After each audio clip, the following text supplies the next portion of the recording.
The air is warm and thick with the green smell of growing things. Somewhere beyond the ferns, water moves slowly over stone, and the sound of it is so steady that it has become part of the silence rather than a break in it. The light is soft and low, the gold of a sun that has not yet decided whether it is rising or setting. You are here, in a world that is 150 million years old, and nothing in it is in any hurry at all. There is no rush in this place. The great conifers stand the way they have stood for centuries, their needled crowns barely stirring. Below them, the cycads hold their stiff fronds open to the warmth, patient as stones. A fine mist drifts low across the floodplain, catching the light, softening every edge until the whole landscape seems to breathe in and out with the slow rhythm of something half asleep. You feel the warmth of the ground beneath you, the gentle give of moss and fallen needles. The earth here is old and forgiving. It has held the weight of giants and let them pass. It holds you now without question, the way a familiar hand might rest on your shoulder, asking nothing, offering only the steadiness of its presence. Far off, beyond the tree line, something enormous moves through the forest, and the ground carries the memory of each footfall up through the soles of your feet as the faintest of tremors, soft as a heartbeat heard through a wall. It is nothing to fear. It is only the world going about its quiet business, the largest creatures that have ever walked the earth moving slowly between the trees, browsing, drifting, living out the long, warm afternoon of their kind. Let your breathing slow to match the pace of this place. There is nowhere you need to be. There is nothing you must do. The Jurassic does not ask for your attention the way the waking world does. It simply unfolds around you, patient and vast, willing to wait as long as it takes for you to settle into it. Tonight, you will drift through this ancient world as it moves from the warmth of the day toward the soft hush of dusk. You will rest beside slow rivers and listen to the wind in the conifers. You will watch the great herds gather at the water's edge, and the winged shapes turn lazy circles against a fading sky. And when the long shadows finally stretch across the land and the first stars appear, you will be carried gently down into sleep as the whole prehistoric world settles into its own quiet rest around you. So let your eyes grow heavy. Let the warmth wrap around you. The world is old and slow and kind tonight, and there is all the time in the world to fall asleep. You find yourself standing at the edge of a wide green valley, in the warm heart of a time that no human eye has ever seen. This is the Late Jurassic, a world without seasons as we know them, where the air hangs heavy and humid and the sun moves across a sky that is paler and softer than the one you know. There is no birdsong here, not yet, though something close to it will come in time. Instead, there is the low hum of insects, the rustle of fronds, and the deep, distant breathing of creatures so large that the land itself seems shaped around them. Take a moment to feel where you are. The ground beneath you is soft and damp, layered with the fallen needles of conifers and the slow rot of leaves that have drifted down for years beyond counting. The smell is rich and earthy, with the faint sweetness of resin and the green sharpness of crushed ferns. When you breathe in, the air fills your chest slowly, warm and full, and when you breathe out, your shoulders loosen and you sink a little deeper into the moss. Around you, the forest rises in gentle tiers. Closest to the ground grow the ferns, broad and feathery, unrolling their fronds in soft spirals. Above them stand the cycads, squat and ancient, their thick trunks crowned with stiff palm-like leaves. And higher still, the great conifers tower overhead, their trunks straight as columns, their crowns merging into a high green ceiling through which the light filters down in slow shifting patches of golden shadow. This is a world of giants, but it is also a world of small things. Tiny lizards bask on warm stones and dart away when the light changes. Dragonflies with wings as long as your hand drift between the fronds, turning lazily in the heavy air. In the rich soil, beetles and millipedes go about their patient work, breaking down what has fallen, returning it slowly to the earth. Everything here is part of a vast, unhurried cycle, and tonight you are part of it too, a quiet presence drifting through, asked only to watch and to rest. You are not here to be afraid. The great hunters of this world exist, and you will see them, but you will see them as the land sees them, without alarm, as simply another thread in the slow weave of the day. The herds graze, the rivers flow, the hunters wait, and over all of it the warm sun arcs across the sky, and none of it is hurried, and none of it needs you to do anything at all. Think of yourself tonight as something light and weightless, a drifting awareness that moves through this ancient valley, the way mist moves through the trees. You can settle anywhere you like. You can rest beside a sleeping giant or float above the slow brown river. You can lie back among the ferns and watch the light move through the canopy. Wherever you go, the world will hold you gently and ask nothing in return. We will follow this single long day from its warm, bright middle, through the golden slant of late afternoon, down into the soft blue hush of dusk, and at last into the deep and starlit quiet of the Jurassic night. There is no destination. There is only the slow turning of the world, and your own slow breathing, and the gradual loosening of everything that holds you awake. So let the valley settle around you. Let the warmth and the green smell and the low hum of insects fill your senses and crowd out every thought of the day you have left behind. There is nothing back there that cannot wait. Here, in this old and gentle world, there is only rest. If you enjoy listening to sleepy prehistoric dinosaur stories like this, subscribe. I post stories like this weekly. And now, let us begin, softly, where the warm morning is just beginning to lift the mist from the valley floor. The first light of this ancient day does not arrive the way you might expect. It does not break sharp and sudden over a horizon. Instead, it seeps in slowly, gathering in the high mist until the whole sky begins to glow with a soft pearl grey that warms by degrees into the palest gold. The valley lies beneath it, still half asleep, wrapped in low cloud that clings to the river and pools in the hollows between the hills. Nothing stirs quickly. The world is waking the way a sleeper wakes when there is no reason to rise, drifting up by slow inches toward the surface of the day. You lie among the ferns at the valley's edge, and you feel the dampness of the night still cool on the broad green fronds above you. Droplets have gathered along their ribs through the long dark hours, and now, as the air begins to warm, they slip free one by one and fall with the softest of sounds onto the leaf litter below. It is a sound so small and so regular that it could lull you back to sleep all on its own, this gentle, patient dripping of a forest shedding the night. The mist moves as the warmth touches it. You can watch it for a long time without growing tired, the way it lifts and curls and thins, the way it catches the early light and turns it soft and diffuse, so that the trees beyond seem to float without roots, grey shapes drifting in a grey sea. Slowly, as the sun climbs higher behind the cloud, the mist begins to burn away, and the valley reveals itself in pieces. Here a stand of cycads, there a bend of the river, each emerging gently from the fog as though the world were being drawn back into being one quiet stroke at a time. The air carries the smells of the waking forest to you. There is the green of the ferns, sharp and clean. There is the resin of the conifers, sweet and warm as it begins to soften in the rising heat. There is the deeper, older smell of the wet earth itself, rich with everything that has fallen and decayed and returned to the soil over the long, unbroken years. And beneath it all, faint and far, there is the muddy breath of the river, slow-moving and patient, winding its way through the heart of the valley as it has done for longer than any living thing can remember. Far across the floodplain, the first of the great creatures begins to move. You feel it before you see it, that soft tremor in the ground, that slow rhythmic pulse travelling up through the earth and into your resting body. It is the gentlest of warnings, and it carries no fear with it. It is only one of the long-necked giants, a creature larger than anything that walks the world you know, rising from where it has spent the night and beginning, without hurry, to feed. When you finally see it through the thinning mist, the sight is almost too large to take in all at once. The neck rises and rises, impossibly long, lifting a small, gentle head high into the lower branches of the conifers. The body beneath is vast, a slow grey mountain of muscle and bone, supported on 4 pillar-like legs that sink slightly into the soft ground with each unhurried step. The tail stretches out behind, long as the neck, balancing the whole enormous shape, sweeping slowly above the ferns as the animal shifts its weight from one foot to the next. There is no urgency in the way it eats. It reaches up, closes its small mouth around a cluster of soft new needles, and strips them gently from the branch with a sideways pull of its head.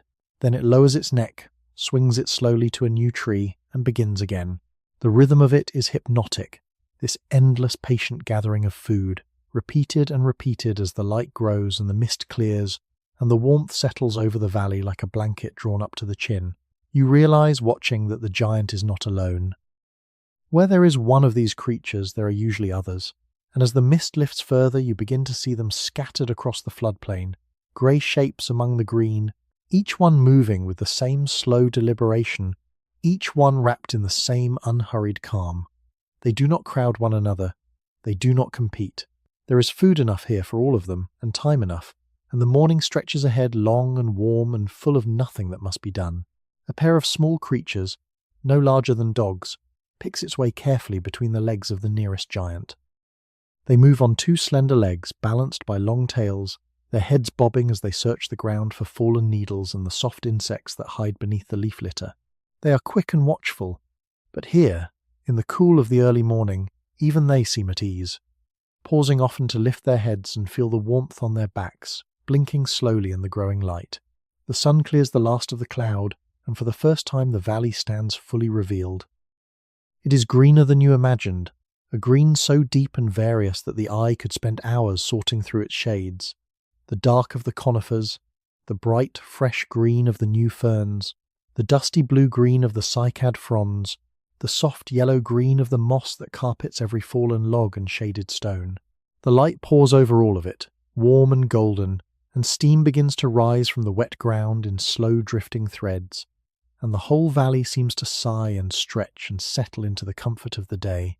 You feel that comfort settle into you as well. The chill of the night is gone now, replaced by a warmth that reaches all the way through you, loosening the small tensions you did not know you were holding.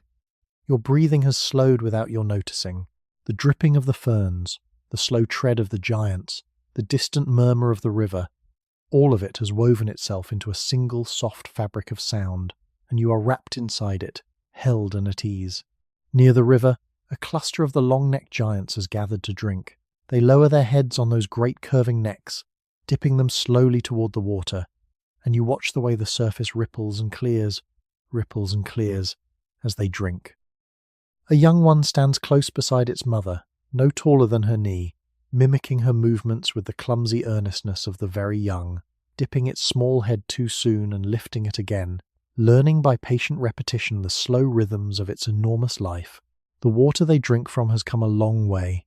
It rose in the highlands far to the east, gathered into streams, and flowed down through the valley to pool here in the slow, wide bends of the floodplain. It is brown with the silt it carries, warm from its long journey under the sun, and it moves so slowly that in places it seems hardly to move at all, holding the reflection of the sky and the trees in a surface barely troubled by the lightest of breezes. You let your gaze drift along the river's edge, where the mud is soft and dark and printed with the tracks of everything that has come to drink. There are the great round prints of the giants, deep as basins. There are the smaller three-toed prints of the running creatures, neat and quick. And there are tracks you cannot name, the marks of all the lives that share this valley, layered one over another in the patient mud, a record written and rewritten with each passing day. A dragonfly lifts from a reed and hovers in the warm air, its wings catching the light, and you follow it lazily with your eyes as it drifts out over the water and back again. It is in no hurry either. Nothing here is in a hurry. The morning has settled into its long, warm rhythm, and the valley has given itself over completely to the simple business of being alive in the sun, of eating and drinking and basking, and moving slowly from one patch of warmth to the next. Somewhere in the trees behind you, a larger shape shifts, and the great hunters of this world stir from their own night's rest. But that is for later, and there is no need to think of it now. The hunters of the Jurassic are patient too. They wait for the heat of the day to pass, for the long shadows of evening, for the hour when the light grows soft and the herds grow careless. The morning belongs to the grazers and the baskers and the slow-drinking giants, and to you, drifting weightless among them, asked only to rest. So rest. Let the warmth hold you. Let the slow tread of the giants and the patient dripping of the ferns carry you deeper into the calm of this ancient morning. There is the whole long day ahead, and all of it is gentle, and none of it asks anything of you but that you let yourself sink, soft and unhurried, into the green heart of the waking world. And as the sun climbs higher and the last of the mist lifts away, the valley turns its face fully toward the warmth, and the long, slow day of the Jurassic truly begins. There is so much more of this world to drift through yet. So many quiet corners still waiting in the gold of the morning light. But for now, simply breathe and let the warmth carry you on. Let yourself drift down now, low to the ground, into the soft green world that lives beneath the great trees. Here, among the ferns, the light arrives gentled and broken, falling in slow, shifting coins of gold wherever a gap appears in the canopy far above. The air is cooler here, and stiller, held close by the broad overlapping fronds, and it carries the damp, clean smell of green things growing in shade. This is a smaller world than the one the giants move through, quieter and closer, and it has its own slow rhythms, its own patient life. The ferns rise all around you, taller than you might expect, some of them reaching well above the height of a person, their fronds unfurling in delicate spirals from tightly coiled tips. When the light catches them, you can see the fine network of veins that runs through each leaf, branching and branching again, carrying water up from the dark roots to the very edges of the green. They sway, just barely, when the air stirs, and the movement passes through them in a slow ripple, one frond nudging the next, a whisper of green passing through the understory and fading into stillness. Down here, close to the rich dark earth, the smallest creatures of the valley go about their lives. A beetle the size of your thumb climbs slowly up the stem of a fern, its shell catching the light in shifting bronze and green, pausing now and then as though to consider the long journey still ahead. It is in no hurry. Nothing in this shaded world is in a hurry. The beetle climbs, and rests, and climbs again, and you could watch it for the better part of an hour and feel your own thoughts slow to match its patient pace. The leaf litter beneath the ferns is deep and soft, built up over years from everything the forest has shed, and it teems with quiet life. Millipedes wind their slow way through it, their many legs rippling in graceful waves. Tiny lizards dart between the stems, freezing into stillness whenever a shadow passes, then flickering on again. And everywhere, in the hidden spaces between the fallen leaves, the patient work of decay goes on, the slow returning of all that has died back into the soil from which new life will rise. A small mammal, no larger than a mouse, creeps out from beneath a fallen log. It is one of the little furred creatures that share this world with the giants, living quietly in the spaces the great reptiles overlook, active and watchful and soft. Its eyes are large and dark, its movements quick and precise, and it pauses at the edge of the leaf litter, whiskers twitching, testing the air. Then, satisfied, it slips forward to nose among the fallen needles, searching for the insects and seeds that make up its small, careful diet. These little creatures are easy to miss in a world of giants, but they are here, and they are patient, and they are watching the slow turning of an age they will one day inherit. For now they keep to the shadows and the undergrowth, emerging in the cool hours, retreating when the great hunters move. They have learned the art of being small and quiet and unnoticed, and there is a kind of peace in it, a peace you can feel as you watch this one go about its gentle business beneath the ferns. The light shifts as a cloud passes far overhead, and for a moment the whole understory dims, the gold coins of sunlight fading from the leaf litter, the green deepening into shadow. Then the cloud moves on, and the light returns, sliding back across the ferns in a slow, warm wave. The small mammal does not even pause. It has felt 1,000 such shiftings of the light, and knows them for what they are, the ordinary breathing of the day. Nothing to fear, nothing to flee. You let the rhythm of the light move through you, this slow alternation of gold and shade,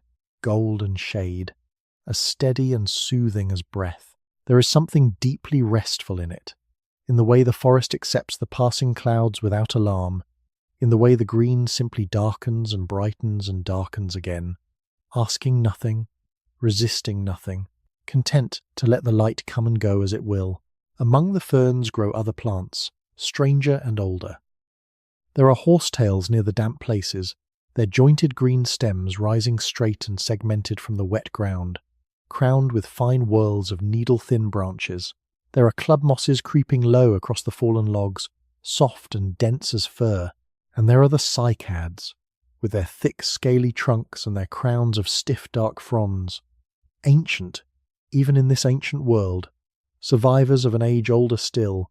A cycad near you bears a great cone at its centre, rising from the heart of its crown of leaves packed with seeds and dusted with pollen. Insects crawl across its surface, drawn by its faint resinous scent, carrying the pollen unknowingly from one plant to the next.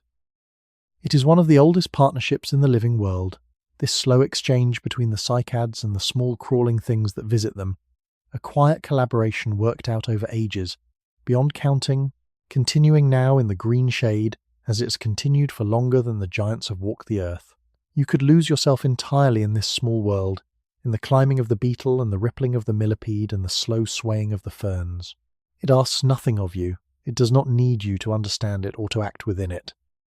It only needs you to be present, to let your awareness rest lightly on its surface, to watch the patient unfolding of 1,000 tiny lives, carrying on as they have always carried on, unhurried and unbothered and at ease.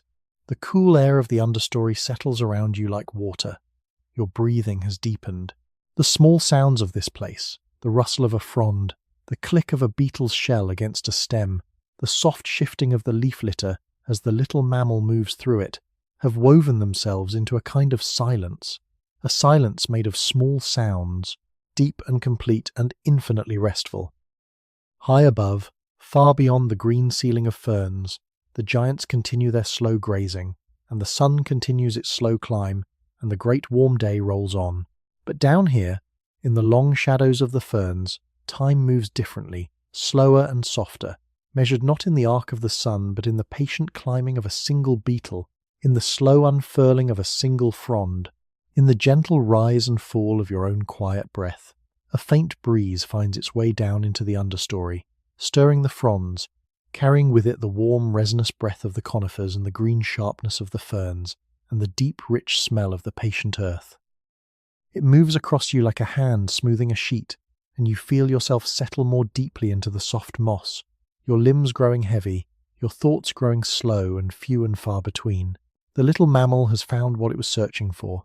It sits back on its haunches, holding a small seed in its delicate forepaws, turning it over and over as it eats, its dark eyes half closed in the dappled light.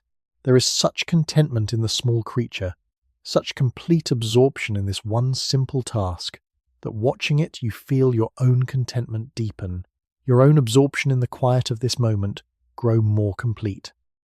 When it has finished, the little mammal grooms itself slowly, running its paws over its face and ears, smoothing its soft fur, and then, with no urgency at all, it slips back beneath the fallen log from which it came, vanishing into the shadow, returning to the hidden den, where it will wait out the warmer hours in cool and quiet safety.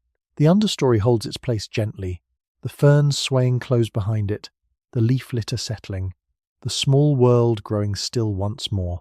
And you remain, drifting weightless in the green shade, wrapped in the cool patient calm of the forest floor.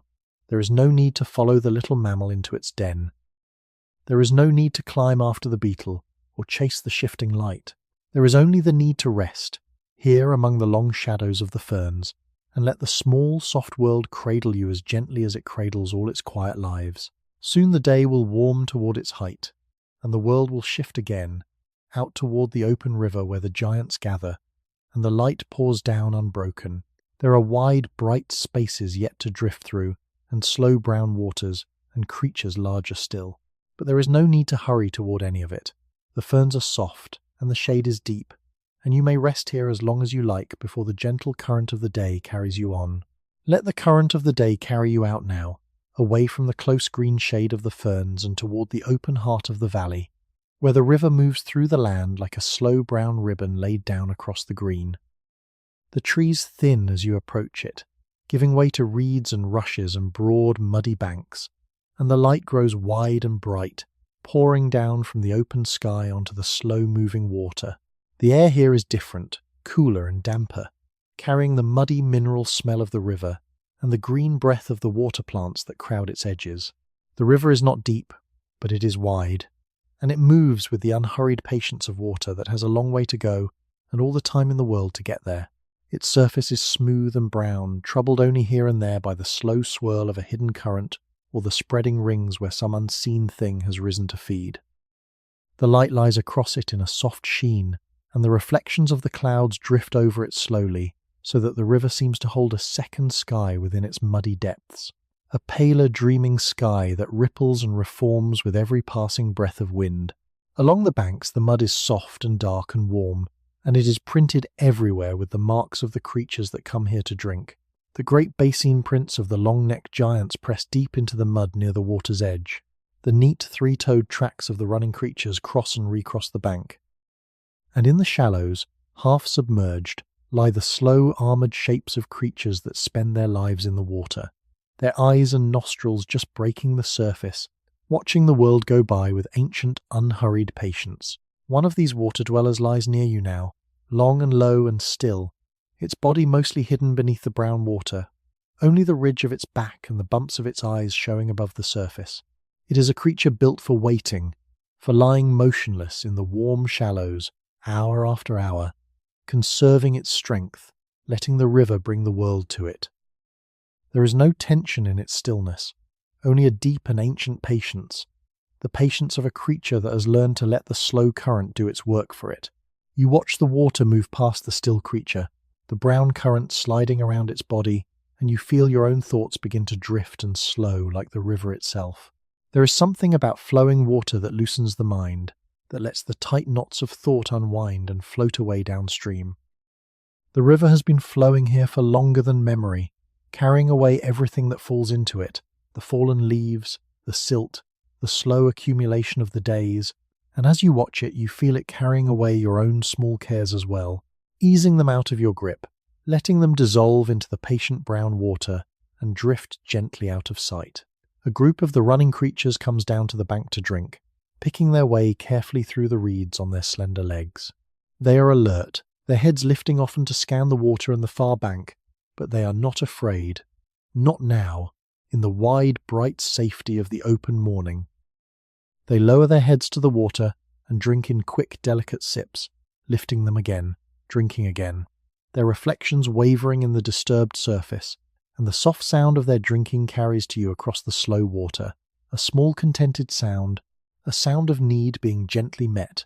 When they have drunk their fill, the running creatures do not hurry away. They linger at the water's edge, some of them wading a little way into the shallows to cool their legs, others settling onto the warm mud of the bank to rest. One of them lowers itself down entirely, folding its legs beneath it, and lays its long neck along the ground, its eyes half closing in the warmth, and you feel a deep answering drowsiness rise in you at the sight, a pull toward that same warm, surrendered stillness. The river bends slowly here, curving around a low sandy island where a stand of horsetails grows thick and green. The water moves more quickly around the outside of the bend, deeper there, darker, and more slowly around the inside, where it spreads into a wide, shallow pool, warm and still and clear. In the clear water of the pool, you can see the small fish moving, silver shapes turning and flickering in the slanting light, and the slow drift of water plants reaching up from the muddy bottom toward the warmth above. On the sandy island, a winged creature has come to rest. It stands on folded legs at the water's edge, its great leathery wings drawn close against its body, its long beaked head tilted as it watches the shallows. It is a creature of the air, more at home aloft than on the ground, and it moves awkwardly here on its folded wings, but it has come down to fish, to wait at the edge of the warm pool for the silver shapes to drift within reach. It waits with the same patience as the water dweller, the same ancient stillness, letting the river do its slow work. You watch the winged creature wait, and the running creatures rest, and the water dweller lie motionless in the shallows, and you understand that this is a place of waiting, a place where the urgency of the day softens and dissolves, where every creature seems content to let time pass slowly, and to take from the river only what the river freely offers. The pace of the water has spread to everything around it.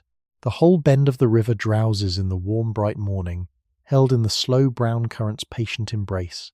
A breath of wind crosses the water, and the surface ripples, and the reflected sky breaks into 1,000 shifting fragments of pale light. The reeds bend and whisper. The horsetails on the island sway, and then the wind passes, and the surface smooths again, and the reflected sky reassembles itself, whole and dreaming, drifting once more across the patient brown water. You feel the wind on your own skin as it passes, warm and soft, and then its passing, and the deep stillness that follows. Downstream, where the river widens further still, the long-necked giants have waded out into the shallows to drink and to cool themselves in the warm brown water. They stand belly-deep in the river, their great bodies dark against the bright water, lowering their small heads on those long curving necks to drink, then lifting them, water streaming from their jaws in slow bright threads. A young one splashes clumsily in the shallows near its mother, and the small sound of the splashing carries upstream to you, light and bright against the deep murmur of the river. The river remembers everything that has passed along it. The silt it carries is made of the mountains it has worn away, grain by grain, over ages beyond counting. The shapes of its banks are written by every flood that has ever swelled it, and every drought that has ever shrunk it. The deep pools and the shallow bars, the bends and the islands, all of it is the slow, patient record of the river's long life, a life measured not in days, but in the slow remaking of the land itself. And you, drifting weightless above the slow brown water, become for a time part of that long remembering. You feel yourself loosen and spread and thin, like silt settling through still water, like mist lifting from the surface in the warmth of the climbing sun. The river carries you the way it carries everything, gently, without effort, without haste, sliding you slowly downstream through the warm, bright morning toward whatever lies ahead. The winged creature on the island stirs, tilts its head, and with a single quick motion plucks a silver fish from the shallow pool. It tosses its head back and swallows, then settles again into stillness, its hunger eased, its patience restored. The running creatures barely glance up. The water dweller does not move at all. The river slides on, unbothered, carrying the small ripples of the catch away downstream until they too dissolve into the smooth brown calm. You let your eyes follow those vanishing ripples, out across the water, around the bend, into the bright distance where the river disappears among the trees. There is so much more of it out there, so many more slow bends and warm shallows and patient drinking places, winding away through the green valley toward a sea you cannot see. The river goes on, and the day goes on, and there is no end to either of them in sight, no need to reach any end at all. So let yourself drift here a while longer, in the slow brown calm of the river bend, where the water dweller waits, and the running creatures rest, and the winged fisher stands patient on its island. Let the murmur of the water fill your ears, and the warm damp air fill your chest. Let the slow current carry away whatever still holds you to the waking world, easing it out of your grip, drawing it gently downstream, until there is nothing left in you but the deep, patient calm of the river itself. Soon the sun will climb to the top of its slow arc, and the heat of the day will settle heavy over the valley, and the world will grow still and drowsy in the full warmth of midday. But the river will keep its patient pace through all of it, flowing on as it always has, and you may rest beside it as long as you like, carried along on its slow brown calm, drifting deeper and deeper into the warm heart of the ancient day. Let the warm current of the day lift you now, up and away from the river, back toward the high green forest where the great conifers stand, like the pillars of some vast and ancient hall. The light changes as you rise into the trees, growing softer, greener, falling in long slanting shafts through the high canopy to pool on the forest floor far below. The air grows still and warm and heavy with the smell of resin, and the sounds of the river fade behind you, replaced by the deep quiet of the great wood and the slow patient sounds of the giants moving through it. For this is the realm of the long-necked giants, the largest creatures that have ever walked upon the earth. Here, among the tallest trees, they are most at home, reaching up with their impossibly long necks to browse the high green crowns that no other creature can reach. To stand among them, even as a weightless drifting presence, is to feel the true scale of this ancient world, a scale so vast that it humbles every measure you have ever known, and yet so calm, so unhurried, that the vastness itself becomes a kind of comfort. One of the giants stands close by, and you may take all the time you need to truly see it. Its body is a great barrel of muscle and bone, broad as a house, supported on 4 legs like the trunks of trees, each foot spreading wide where it meets the ground to bear the enormous weight above. From the front of that great body rises the neck, longer than you would think possible, lifting the small, gentle head high into the branches, and from the back stretches the tail, longer still, sweeping The small head moves among the high branches, and the giant strips the soft needles from the conifers with slow sideways pulls, gathering great mouthfuls of the green and swallowing them whole, for it does not chew. Its teeth are simple pegs, made only for raking the foliage from the branches, and the real work of breaking down the tough plant matter happens far below, deep in the vast chambers of its belly, where the food ferments slowly over days, releasing its energy by patient degrees. There is a deep economy to the way the giant moves. It does not waste a single motion. It reaches up, gathers, swallows, and then, rather than walking to a new tree, it simply sweeps its long neck slowly through a wide arc, browsing one branch after another without ever shifting its great feet. In this way it can strip an entire stand of trees of their lower crowns, while standing almost still, and only when the nearest branches are bare does it take a few slow steps forward to begin again. It is a way of living perfectly suited to a body so large, a way of gathering enormous amounts of food with the smallest possible effort. You feel the slow tremor of the giant's movements through the air around you, that deep soft pulse you have come to know, the heartbeat of the great wood. When the giant takes a step, the ground shivers, and the fallen needles dance for a moment on the forest floor, and the small creatures that live among the roots feel the warning and pause in their work, and then settle again as the giant grows still. It is a rhythm the whole forest has learned to live with, this slow tread of the great ones, neither feared nor resented, simply accepted as part of the way the world is made. Near the great giant, a smaller one rests in a clearing where the sun pours down warm and bright. It has folded its legs beneath it and lowered its great body to the ground, its long neck curled around to lay its small head upon its own flank, and it dozes there in the warmth, its sides rising and falling slowly with each enormous breath. To see such a vast creature at rest, so utterly at ease, so completely surrendered to the warmth and the quiet, is to feel your own drowsiness deepen, your own limbs grow heavy, your own breath slow to match the giant's slow breathing. The conifers above the resting giant are ancient beyond reckoning. Some of them have stood for centuries, their trunks grown thick and straight, their bark deeply furrowed and dark with age.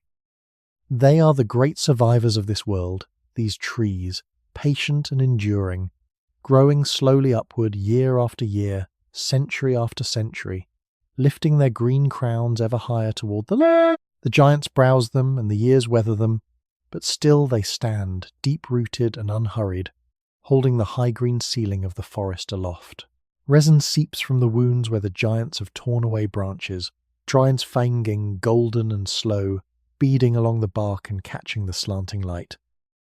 It smells sharp and sweet and clean, and it will harden over the long years into amber, trapping within it whatever small thing wanders into its slow flow, a beetle, a fly, a fallen needle, preserving it whole and perfect for ages beyond imagining. Even now, somewhere in the bark of these old trees, the slow gold is closing over some tiny life, sealing it into a stillness that will outlast the giants and the forest and the world itself.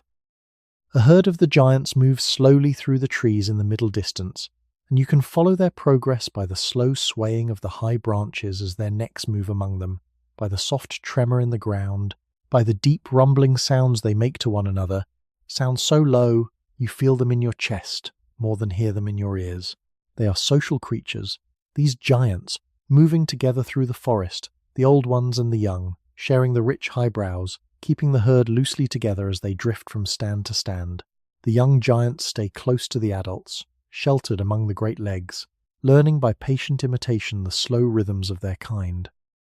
A very young one, no taller than the other's knees, reaches up with its short neck toward the lower branches, stretching as high as it can, and manages at last to strip a small mouthful of needles, and there is something deeply touching in its earnest effort, in the way it works so hard for what the adults gather without thought.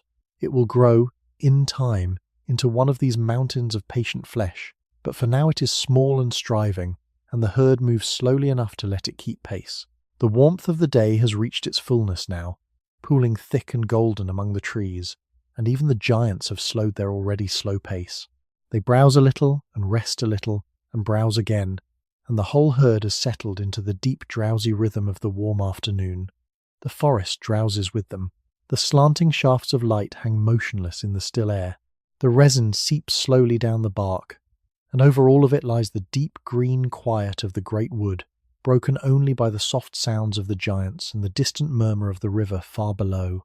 You drift among them, weightless and unseen, and you feel the deep peace of the place settle into you.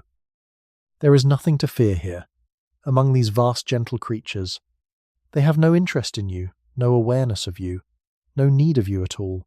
They simply go on with the slow, patient business of their enormous lives, eating and resting and moving through the green, and they let you drift among them as they let the light drift among them, without question, without concern, with the same vast and ancient calm.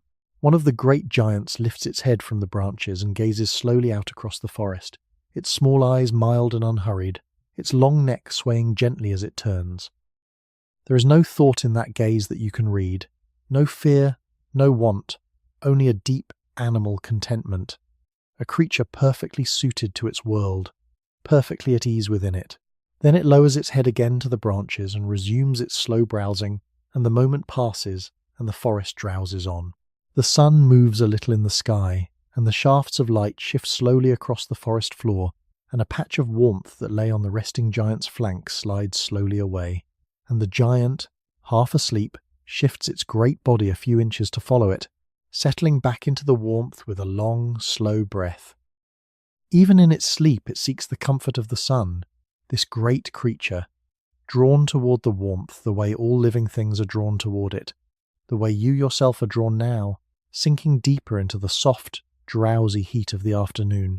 You let the slow breathing of the giants become your own breathing, deep and unhurried, each breath drawn in slowly and released slowly, each one carrying you a little deeper into the warm green quiet of the wood. The great trees hold the light, the giants hold their slow, patient stillness, and you are held among them, weightless and at peace, a small drifting awareness cradled in the vast calm of the ancient forest. There is no need to move on from here, not yet. The giants will browse and rest through all the long warm hours of the afternoon, and you may rest among them as long as you like, drifting in the green shade, listening to the deep, low rumble of their voices, and the soft tearing of the needles and the slow seeping of the golden resin down the ancient bark. The great wood is patient, and the giants are patient, and there is nowhere in all the world you need to be. And as the warm afternoon deepens toward its drowsy height, the whole forest seems to hold its breath, suspended in the thick golden light, while the giants move slowly through it like the dream of some vast and ancient mind.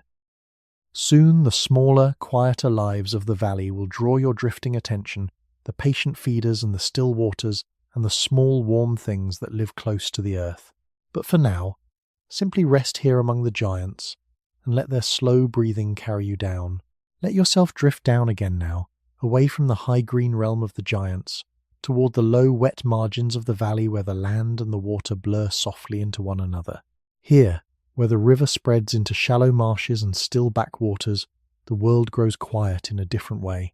A soft, wet quiet, full of the sounds of dripping and trickling and the slow stir of life among the reeds. The light lies flat and bright across the open water, and the warm air hangs heavy with the green breath of the marsh, and everything here moves with the deep, slow patience of creatures that have learned to wait. The marsh is a place of stillness and patience.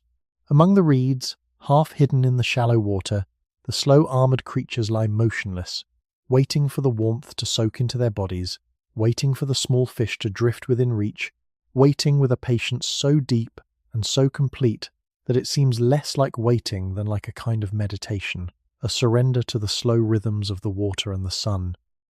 To watch them is to feel your own restlessness drain away, to feel yourself settle into the same deep, patient stillness. Near the edge of the open water, a low, broad creature stands in the shallows, its body close to the ground, its head lowered to the surface. It is a feeder of the marsh margins, one of the many creatures that live by grazing the soft water plants that grow thick in the warm shallows. It moves slowly along the edge of the reeds, cropping the tender green shoots, its jaws working steadily, its whole attention given over to the patient gathering of its food. There is no urgency in it, no hurry, only the slow, contented rhythm of a creature at ease in its place. The water plants it feeds on grow everywhere in the warm shallows, broad floating leaves and soft trailing stems and fine green threads that sway in the gentle current. They are the great patient makers of the marsh, drawing light from the sun and life from the water, growing and spreading and feeding the slow web of creatures that depend on them. Among their stems, the small fish shelter and the insects lay their eggs, and the tiny creatures of the water go about their hidden lives. And over all of it the broad leaves spread their cover, soft and green and still. A dragonfly the size of a small bird lifts from the reeds and hovers over the open water, its long wings beating almost too fast to see, its body catching the light in flashes of bronze and green. It hangs in the air for a long moment, perfectly still but for the blur of its wings, and then darts away in a quick bright line, only to stop again, hover again, dart again, tracing its swift zigzag path across the marsh in pursuit of the smaller insects that drift above the water. Even in its quickness there is a kind of patience, a willingness to hunt all the long, warm afternoon, to take what the marsh offers when it offers it, and to wait when it does not. The reeds themselves are full of slow life. Climbing their stems are snails with spiraled shells, drawing themselves upward with infinite slowness, leaving thin trails of moisture on the green. Clinging to the undersides of the leaves are the still pale shapes of resting insects, waiting out the heat of the day. And down among the roots, in the soft dark mud, the burrowing things move slowly through the ooze, filtering it for the small nourishment it holds, doing their patient work in the wet darkness, where the light never reaches. You let your awareness sink down among them, into the warm, soft mud, and the green tangle of the reeds and the slow, patient lives that fill them. There is a deep restfulness in this hidden world, in its slowness, in its quiet, in the way every creature within it seems content simply to be where it is and to do what it does, asking nothing more of the day than the warmth and the water and the slow gathering of food. It is a world without ambition, without hurry, without the smallest particle of haste, and to drift through it is to feel your own haste dissolve. The broad feeder in the shallows lifts its head from the water, a string of green weed trailing from its jaws, and gazes slowly out across the marsh. The water runs from its lowered head in slow bright drops, its sides rise and fall with its breathing. And then, satisfied, it lowers its head again and resumes its patient grazing, moving a slow step further along the edge of the reeds, cropping the soft green shoots, its whole calm being given over to the simple work of feeding in the warm, bright afternoon. Out on the open water, a family of small swimming creatures moves slowly across the surface, parting the still water into long spreading ripples that catch the light and fade. They are at ease in the warm shallows, dipping their heads to feed on the water plants, drifting with the gentle current, paddling slowly from one patch of green to the next. A young one swims close beside its parent, mimicking its movements, learning the slow ways of the marsh, and the two of them drift together across the bright water, unhurried and unbothered, wrapped in the deep calm of the place.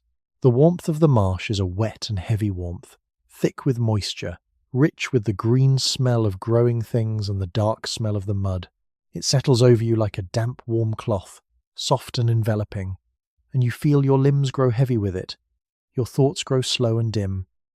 The flat, bright light, the slow stir of the reeds, the patient grazing of the feeder, the lazy hovering of the dragonfly, all of it has woven itself into a single deep drowsiness, and you sink into it gratefully, willingly, like a stone settling slowly through still water.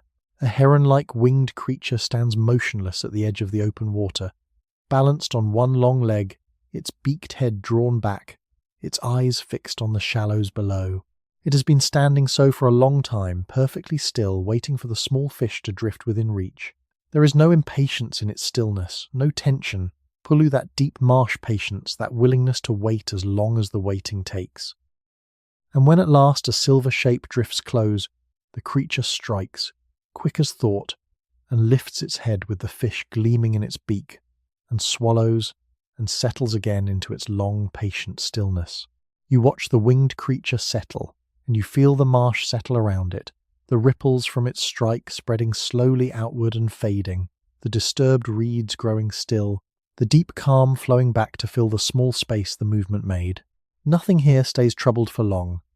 The marsh absorbs every small disturbance, every ripple and stir, drawing it down into its deep, slow patience, smoothing it away, restoring the wide green quiet.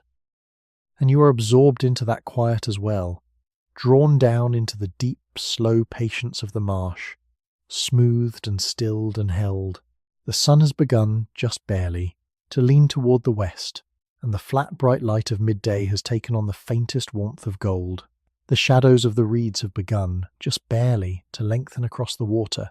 It is the smallest of changes, hardly noticeable, but the marsh feels it, and something in the quality of the light has shifted, softened, deepened, as the long, warm day begins its slow, imperceptible turn toward evening.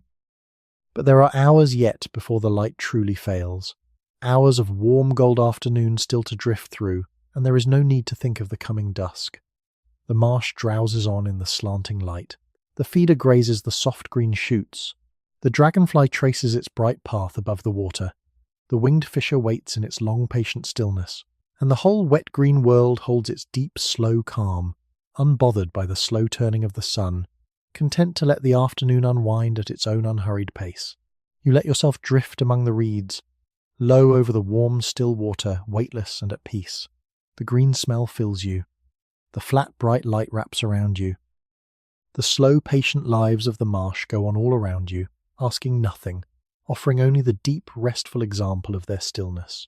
And you take that stillness into yourself, breath by slow breath, until there is nothing left in you that hurries, nothing left that strains, nothing left but the deep, wet calm of the patient marsh. Far off across the reeds, the larger creatures of the valley move slowly through the warm afternoon, the giants browsing among the high trees, the running creatures resting in the shade, the slow armoured ones waiting in the warm shallows. The whole valley has settled into the deep drowse of midday, and you have settled with it, sunk deep into the warm green quiet, carried along on the slow patient current of the ancient day. There is nowhere you need to be, and nothing you need to do, and all the long warm afternoon still stretches ahead, golden and unhurried, waiting to carry you gently onward.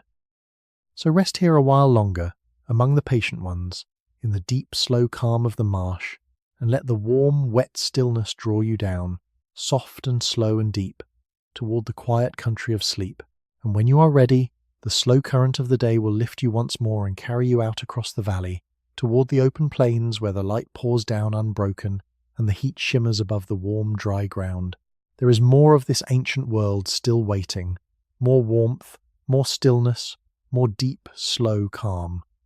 But it will wait for you, patiently, as everything here waits. There is no need to hurry toward any of it at all. Let the warm air carry you out now, beyond the trees and the marshes, to where the valley opens into a wide, flat plain that stretches away golden and shimmering beneath the high sun.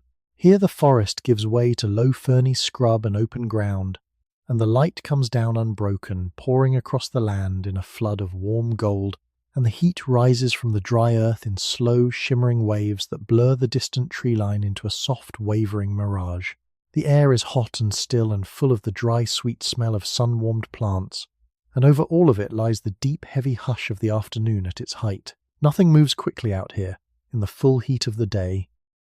The plain drowses beneath the sun, and every creature upon it has slowed to match the slowness of the light. The running creatures that graze so busily in the cool of the morning now rest in what little shade they can find, sprawled in the shadow of a lone cycad or a stand of tall ferns, their sides heaving slowly, their eyes half closed against the brightness.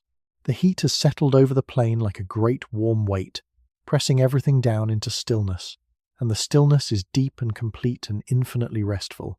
You drift slowly above the open ground, weightless in the shimmering air, and you feel the heat rising around you, warm and dry and enveloping.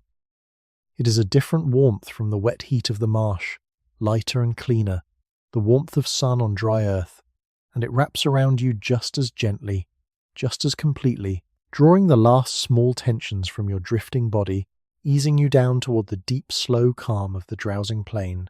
Scattered across the open ground grow the hardy plants that can endure the full sun, the low tough ferns and the squat cycads, and the silver-green clumps of drought-loving growth that hold their moisture close through the long, hot hours. They cast small pools of shade across the dry earth, and in those pools of shade the smaller creatures shelter, the lizards and the insects and the little furred things, waiting out the heat in the cool blue shadow, patient, as everything in this world is patient. A small herd of grazing creatures stands together in the shade of a low rise, their heads lowered, their tails swishing slowly at the flies that drift in the warm air. They are not feeding now in the heat. They are simply standing, close together, drowsing, sharing the small relief of the shade, their bodies pressed gently against one another, their breathing slow and even. Now and then one of them lifts its head to gaze out across the shimmering plain, ears turning, and then, finding nothing to trouble it, lowers its head again and returns to its warm drowse. There is safety in their closeness, these grazing creatures standing flank to flank in the shade. Together they can watch in every direction at once, and together they can rest more easily, each one trusting the others to feel any danger before it comes near. It is an old wisdom, this gathering together in the open, worked out over countless generations, and it lets them do what no single creature could do alone in this exposed, bright place, to rest, deeply and at ease, in the full heat of the open day. Above the plain, a single winged shape turns slow circles against the pale, hot sky. It is one of the great gliding creatures of the air, riding the warm currents that rise from the heated ground, spiraling slowly upward without a single beat of its wide, leathery wings. It has found one of the rising columns of warm air, an invisible fountain lifting from the sun-baked plain, and it lets the warmth carry it, circling and rising, drifting higher and higher with no effort at all, simply leaning into the lift and letting the warm air do the work. You watch the gliding creature climb, and you feel a deep restfulness in the sight, in the way it surrenders so completely to the rising warmth, in the way it lets itself be carried without struggle or strain. It does not fight the air, it does not labour against it. It simply finds the lift and trusts it, spreading its wings and leaning into the warmth, rising effortlessly into the high, pale sky. There is a lesson in it, a quiet lesson about surrender, about letting yourself be carried, about trusting the warmth to lift you when you cease to struggle against it. The heat shimmers above the dry ground, and the distant tree line wavers in the rising air, and the whole plain seems to soften and blur in the brightness, edges dissolving, shapes melting one into another, until the world becomes a wash of warm gold light, hazy and dreamlike and still.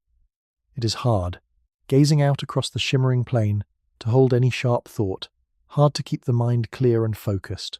The heat softens thought the way it softens the air, blurring it, slowing it, easing it toward the warm, bright blankness of the drowsing afternoon. Let your thoughts soften in just that way.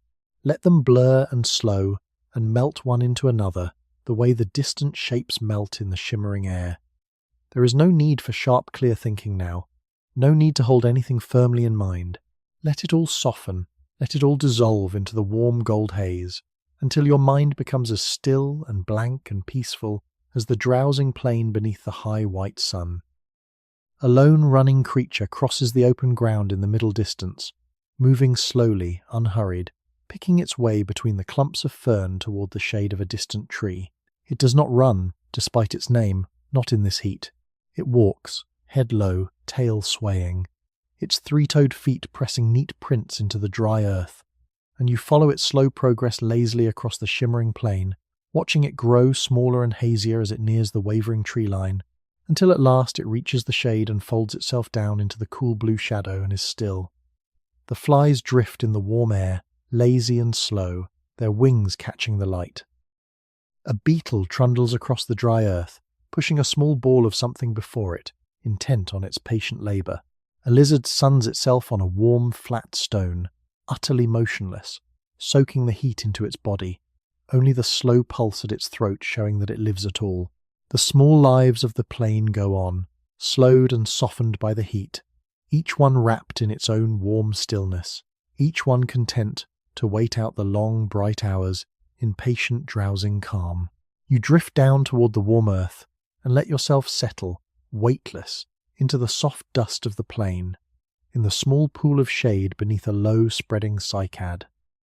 The shade is cool and blue and welcoming after the brightness, and the dry earth beneath you is warm and soft, and the dusty leaves above you filter the harsh light into a soft green dimness. You feel the relief of the shade soak into you, the small ease of having come in out of the brightness, and you settle more deeply into the warm, soft dust, your limbs growing heavy, your breath growing slow. From here, in the cool blue shade, you can watch the bright plain shimmer and drowse beyond the edge of the shadow. The grazing creatures stand close together in their distant shade. The gliding creature turns its slow circles in the high pale sky. The lizard suns itself on its warm stone. And over all of it the heat hangs heavy and golden and still, pressing the whole plain down into a deep warm hush, a silence so complete that you can hear the faint dry rustle of the cycad leaves above you and the soft drone of a distant insect and nothing else at all. The sun has begun its long, slow descent from the height of the sky, though the heat has not yet broken. The shadows have begun, slowly, to lengthen, stretching out from the eastern sides of the trees and the rises and the scattered clumps of fern, reaching slowly across the dry ground toward the east. It is the first faint sign of the turning day, the first slow lean toward evening, and though the plain still shimmers and drowses in the heat, something in the angle of the light has begun, almost imperceptibly, to change. But there is no need to mark that change yet. No need to think ahead to the cooling evening and the lengthening shadows and the soft blue dusk to come. The afternoon is still warm and golden and deep, and there are long, slow hours of it still to drift through, and you may rest here in the cool blue shade for as long as you like, watching the bright plain drowse, listening to the dry rustle of the leaves, sinking deeper and deeper into the warm, soft calm of the drowsing day. The gliding creature, high overhead, has reached the top of its rising column of warm air, and now it tilts its wide wings and slides slowly off across the sky, gliding down a long, shallow slope of air towards some distant part of the valley, sinking slowly as it goes. You watch it slide away, smaller and smaller against the pale sky, until it crosses the wavering tree line and is lost from sight, gone off about its own slow business in some far corner of the warm, wide world. And still the heat hangs heavy over the plain, and still the grazing creatures drowse in their distant shade, and still the lizard suns itself on its warm stone, and still you rest in the cool blue shadow of the cycad, weightless and at peace. The long hot hush of the afternoon holds the whole valley in its warm embrace, and you are held within it too, cradled in the deep slow calm of the drowsing plain, asked only to rest, asked only to let yourself sink, soft and slow, toward the warm country of sleep. Somewhere out across the shimmering plain, in the deep shade of the distant trees, the great hunters of this world wait out the heat as patiently as everything else, conserving their strength, biding their time, untroubled and unhurried in the warm green shadow. But that is far away, and it asks nothing of you, and there is no fear in the thought of it, only the same deep calm that fills the whole drowsing valley. The hunters rest, and the grazers rest, and you rest, and the long warm afternoon holds all of you gently in its golden light. So let the heat carry you down, the way the rising warmth carried the gliding creature up, effortless and slow. Let yourself surrender to it. Let yourself be lifted and held and carried, trusting the warmth, leaning into it, ceasing at last to struggle against the slow, sweet pull towards sleep. There is nothing to fear, and nothing to do, and nowhere to be. There is only the warm gold light, and the deep slow hush, and the patient drowsing plain, holding you gently as the long day turns, by slow degrees, toward evening. Let the warm current of the afternoon carry you back now, toward the edge of the forest where the trees throw their deepest shade across the dry ground. Here, in the cool blue shadow at the forest margin, where the open plain meets the green wall of the wood, one of the great hunters of this world lies resting through the heat of the day. Drift toward it gently, without fear, for there is nothing to fear in a sleeping hunter in the warm still hour of the afternoon. It is at rest, deeply at rest, and you may watch it as quietly and as long as you like. It is a large creature, built for the chase, lean and powerful, lying now on its side in the cool shade with its great legs stretched out before it, and its long tail laid along the ground. Its body rises and falls slowly with its breathing, the deep, even breathing of a creature in profound and contented rest. Its eyes are closed. Its jaws, which can move so swiftly in the hunt, lie slack and still. In sleep, the great hunter looks almost gentle, almost peaceful, a powerful body utterly surrendered to the warm, drowsing calm of the afternoon. There is a deep stillness around the resting hunter, a hush that the smaller creatures of the forest's edge instinctively keep. They go about their lives at a respectful distance, the lizards and the insects and the small furred things neither fleeing nor approaching, simply giving the great sleeper the wide, quiet space it needs. And so a kind of peace settles around it, a circle of calm in the warm afternoon, and you may drift into that circle of calm and rest there too, close to the slow breathing of the great hunter, wrapped in the same deep stillness. Watch how completely it rests. There is no tension in its sprawled body, no weariness even in its sleep. It has eaten well perhaps in the cool of the morning, and now there is nothing it needs, nothing it wants, nothing it must do, but lie here in the cool shade and let the long hot hours pass over it. The great hunters of this world spend far more of their time at rest than at the chase. The hunt is brief and rare, the resting is long and frequent. And so the truest image of the great hunter is not the swift terror of the chase, but this, the deep slow breathing of a powerful creature at peace in the warm shade. The shade where it lies is dappled with shifting coins of light that fall through the high canopy and move slowly across its flank as the leaves stir overhead. The light slides across the resting hunter, gold and green, warming first one part of it and then another, and the creature, deep in sleep, shifts now and then to follow the warmth or to escape it, settling each time into a new position of complete and boneless ease. To watch it shift and settle, is to feel your own body grow heavy, your own limbs grow slack, your own breath deepen toward the slow, even rhythm of profound rest. A small fly lands on the hunter's snout and walks across it, and the great creature twitches its nose, half wakes, opens one eye to a sleepy slit, and then, finding nothing worth waking for, closes it again and sinks back down into sleep. The smallness of the gesture, the deep, drowsy contentment of it, is strangely touching in so powerful a creature. Even the great hunters of this ancient world know the simple pleasure of a warm afternoon nap, the deep sweet pull of sleep in the cool shade, the reluctance to rise from it for anything less than true need. You drift a little closer, weightless and unseen, and you can hear now the slow, deep sound of the hunter's breathing, the long inhale, the long pause, the long exhale, steady and even and unhurried. It is a sound that settles the mind, this slow, deep breathing, as soothing as the murmur of the river or the rustle of the ferns, and as you listen to it you feel your own breathing slow to match it, drawing in slowly, pausing, releasing slowly, sinking with each breath a little deeper into the warm shaded calm. Breathe with the sleeping hunter now. Draw the warm air in slowly the way it draws it in. Let it fill you slowly and completely. Then let it go, slowly, completely, and feel your body soften as it leaves. Feel yourself sink a little deeper into the warm, soft ground. And again, in slowly, out slowly, matching the deep, even rhythm of the great resting creature, until the breath itself becomes a kind of lullaby, a slow, steady carrying away toward the warm country of sleep. The forest around the resting hunter drowses in the warm afternoon. The high canopy stirs softly in the faint warm breeze. The shifting coins of light slide slowly across the dappled ground. Somewhere deeper in the wood, the slow tremor of a browsing giant passes faintly through the earth, and the great hunter, half feeling it in its sleep, twitches an ear and sleeps on, untroubled, for the giants are no concern of the resting hunter, and the resting hunter is no concern of the giants, and the warm afternoon holds them both in its deep, slow calm.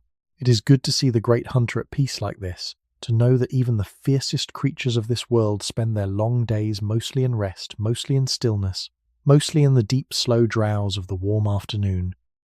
The chase, when it comes, will be brief, a sudden flaring of effort soon over, and then this again, this long, deep resting, this surrender to the warmth and the shade.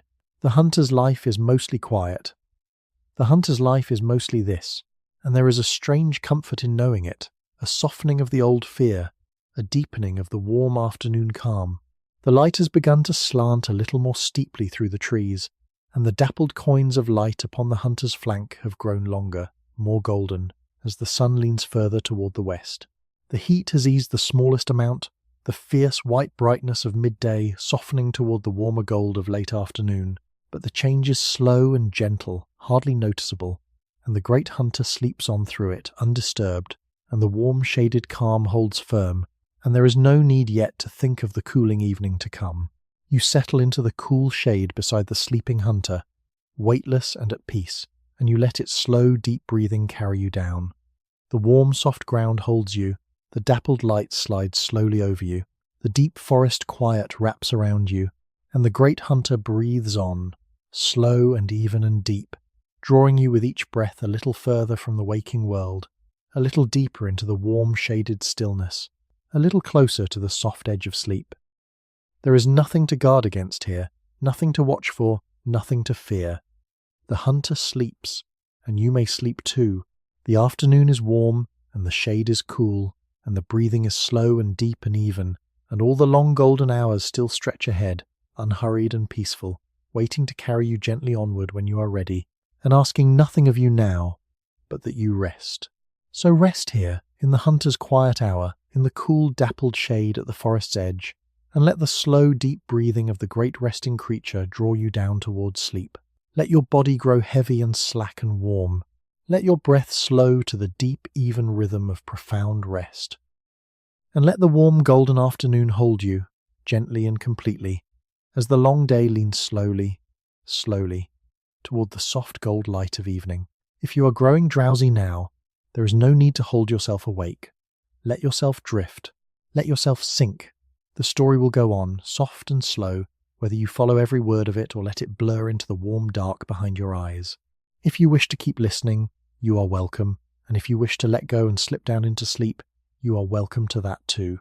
Either way, you are held here, safe and warm, in the deep calm of the ancient afternoon.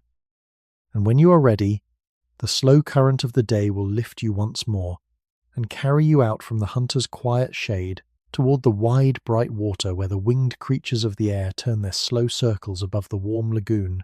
There is more of this gentle world still waiting, more warmth, more stillness, more deep, slow calm. But the great hunter will sleep on through the long golden afternoon, untroubled and at peace, and you may carry the memory of its slow, deep breathing with you, a quiet lullaby, as you drift onward toward the soft gold light of evening and the deeper rest that waits beyond. If you are drifting now, in the warm gold light of this ancient afternoon, let yourself go. There is nothing more you need to do tonight. If you would like the next quiet story to be waiting for you when you return, you might subscribe before you slip away, so that another gentle journey through the deep past will be here whenever you need it. And now, let us drift on, softly, toward the warm, bright water and the slow, wide sky. Let the warm air lift you now, up and out from the shaded forest's edge, toward a wide, shallow lagoon that lies cradled in a low bend of the valley, where the river spreads itself thin and slow across a broad, bright basin, and the water lies still and warm beneath the leaning sun. The lagoon is rimmed with reeds and low sandy shores, and its surface is so calm that it holds the whole pale sky within it, doubled and dreaming, the clouds drifting across it as slowly as they drift across the sky above. And over this wide, bright mirror of water, the winged creatures of the air turn their slow and tireless circles. They are strange and graceful creatures, these flyers of the ancient world, unlike anything that flies the skies you know. Their wings are great sheets of leathery skin stretched between their bodies and the long, impossibly slender fingers that frame them. And when they spread those wings, they span far wider than their bodies are long, broad enough to catch the gentlest breath of rising air. Their heads are long and beaked, some crowned with strange soft crests, and they hold them out before them as they fly, balanced by long stiff tails or by nothing at all but the perfect poise of their bodies in the air. Watch how they fly. There is no labour in it, no frantic beating of wings. They find the warm air rising from the sun-heated water and the bright sand, and they lean their wide wings into it, and they let it lift them, circling slowly upward in long, lazy spirals, hardly stirring a wingtip, riding the invisible warmth higher and higher into the pale, bright sky. To watch them is to feel the weight lift from your own drifting body, to feel yourself rise with them, effortless and slow, carried upward on the warm, rising air. The lagoon below them shines like a sheet of bright metal, smooth and still, and the winged creatures' reflections glide across it as they fly, dark shapes sliding over the doubled sky. Now and then one of them tilts its wings and slides down out of its circling, dropping in a long, slow glide toward the water, skimming low across the bright surface, dipping its long beak to snatch a fish or a floating insect from the shallows, and then rising again, climbing back into the warm air, returning to its slow patient circling high above. There is a whole gathering of them here, drawn to the rich shallow water and the warm rising air. Dozens of the great flyers turning their slow circles at every height, from those skimming low across the bright water to those circling so high they are only small dark specks against the pale sky. They wheel and glide and circle, weaving slowly through the warm air, never colliding, never crowding, each one finding its own slow spiral of rising warmth, each one tracing its own lazy path across the wide bright sky. And the whole slow dance of them is silent, or nearly so, only the faintest whisper of the wind across their wings carrying down to you from above. You drift up among them, weightless and unseen, into the warm, bright air above the lagoon, and you turn slowly with them in their endless circling. The warm air holds you the way it holds them, lifting you gently, carrying you in long, slow spirals above the shining water. Below you, the lagoon spreads wide and bright, doubling the sky. Around you, the great winged creatures wheel and glide, and above you, the pale sky arches wide and high and empty, warm and bright and infinitely calm. From up here, you can see the whole valley spread out below, the wide green forest and the slow brown river and the shimmering golden plain and the bright still lagoon, all of it drowsing in the warm gold light of the leaning afternoon. The giants move slowly among the high trees, small now with distance. The herds rest in their scattered shade. The river winds its slow brown way through the green heart of it all. From up here, in the warm high air, the whole valley seems a single living thing, breathing slowly, drowsing deeply, wrapped in the warm gold calm of the turning day. The winged creatures feel no urgency in their flying. They are not fleeing, not racing, not straining toward any goal. They are simply riding the warm air for the pleasure and the ease of it, circling and gliding and skimming the bright water, taking a fish here and an insect there as the slow hours pass, content to spend the whole long golden afternoon aloft in the warm high air. There is a deep peace in their tireless circling, a peace born of perfect ease, of bodies perfectly suited to the warm rising air, of lives lived entirely within the gentle currents of the sky. One of the great flyers glides close by you, its wide leathery wings spread full, its long beaked head held out before it, its body perfectly still and poised in the warm, rushing air. You can see the fine veins running through the thin skin of its wings, the slow, steady gaze of its dark eye, the soft crest rising from its head and catching the gold light. And then it tilts a wingtip, the smallest of movements, and slides away from you, banking slowly off across the bright sky, turning back into its endless circling, leaving you alone again in the warm high air. The light has grown richer now, deeper, more golden, as the sun leans further down the western sky. It catches the winged creatures from the side as they circle, gilding their wings, edging them in warm gold light, so that they seem almost to glow as they wheel slowly through the bright air. And the lagoon below has caught the gold as well, its smooth, bright surface deepening from silver toward warm gold, holding the gilded sky and the gilded clouds and the slow gilded shapes of the circling flyers, doubled and dreaming, in its still warm water. You turn slowly in the warm high air, weightless and at peace, and you watch the gilded creatures wheel below you and beside you and above, and you feel the deep, slow calm of their tireless circling settle into you. There is nowhere they are going. There is nowhere you are going. There is only the warm, rising air and the wide, bright sky, and the slow, endless circling above the shining water, on and on through the long gold afternoon, with no goal and no end and no hurry at all. A pair of the great flyers circles together now, close beside one another, wingtip to wingtip, turning in a slow, shared spiral up through the warm air. They move in perfect unison, banking together, gliding together, rising together, two dark shapes wheeling as one against the bright gold sky. There is something deeply restful in their paired circling, in the easy, unspoken accord of it, in the way they hold their slow, shared course through the warm, high air without effort or strain, drifting upward together into the gilded sky. Far below, on the sandy shore of the lagoon, some of the winged creatures have come down to rest, folding their great wings against their bodies and settling on the warm, bright sand. They look ungainly there, on the ground, perched awkwardly on their folded wings, but they rest easily enough, drowsing in the gold light, preening their wings with their long beaks, gathering their strength for the next slow climb into the warm, high air. And around them the lagoon shines gold and still, and the reeds stir softly in the warm breeze, and the whole bright basin drowses in the leaning light.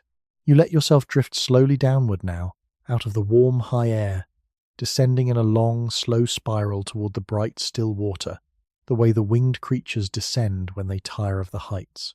The lagoon rises slowly to meet you, gold and smooth and warm, and the reeds grow larger, and the sandy shore spreads wide and bright, and you settle at last, weightless, on the warm gold sand at the water's edge, among the resting flyers, in the deep gold calm of the leaning afternoon.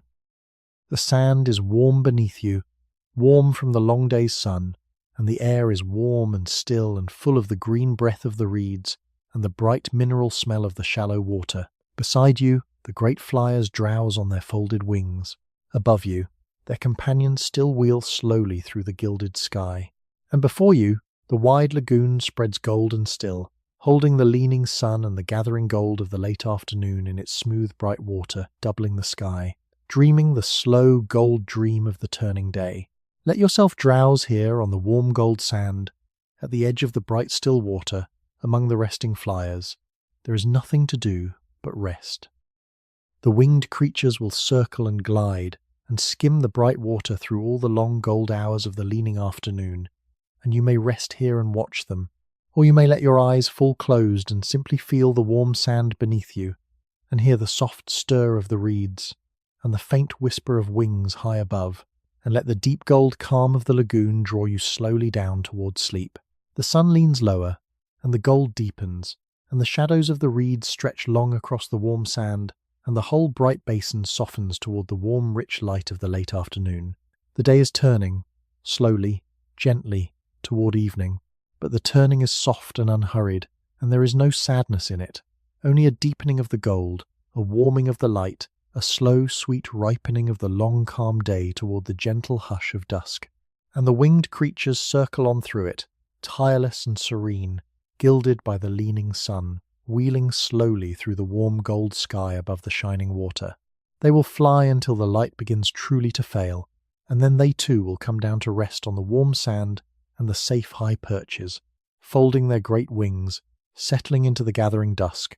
But that is still some way off, and for now they circle on, slow and graceful and untroubled, and you may watch them as long as you like, drifting in the deep gold calm of the lagoon as the long day leans gently down toward evening.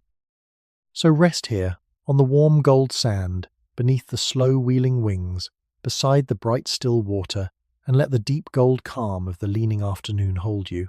There is nowhere you need to be, and nothing you need to do. There is only the warm sand and the gold light, and the slow soft circling of the wings above, and the long sweet ripening of the day toward the gentle dusk, carrying you slowly, gently, deeper and deeper toward the warm country of sleep.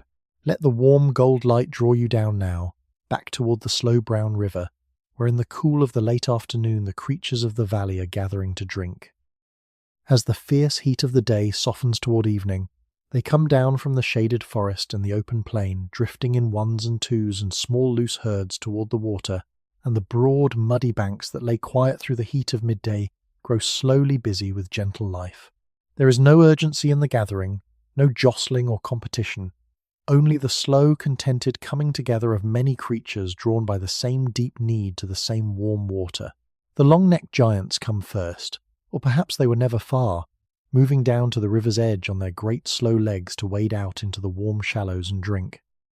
They lower their small heads on those long curving necks, dipping them toward the brown water, and drink in long slow draughts, and the water streams from their jaws in bright threads when they lift their heads again.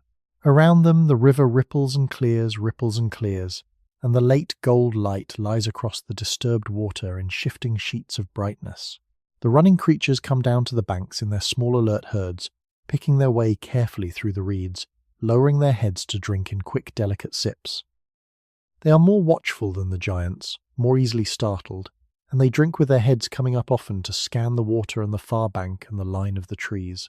But here, in the gathering of many creatures, they find a deeper ease, for there are so many eyes watching now, so many ears listening, that each one can relax a little, can drink a little longer, trusting the gathered herd to feel any danger before it comes near, There is an old wisdom in this gathering at the water's edge, this coming together of many kinds of creatures in the cool of the late afternoon. Together they are safer than any of them would be alone.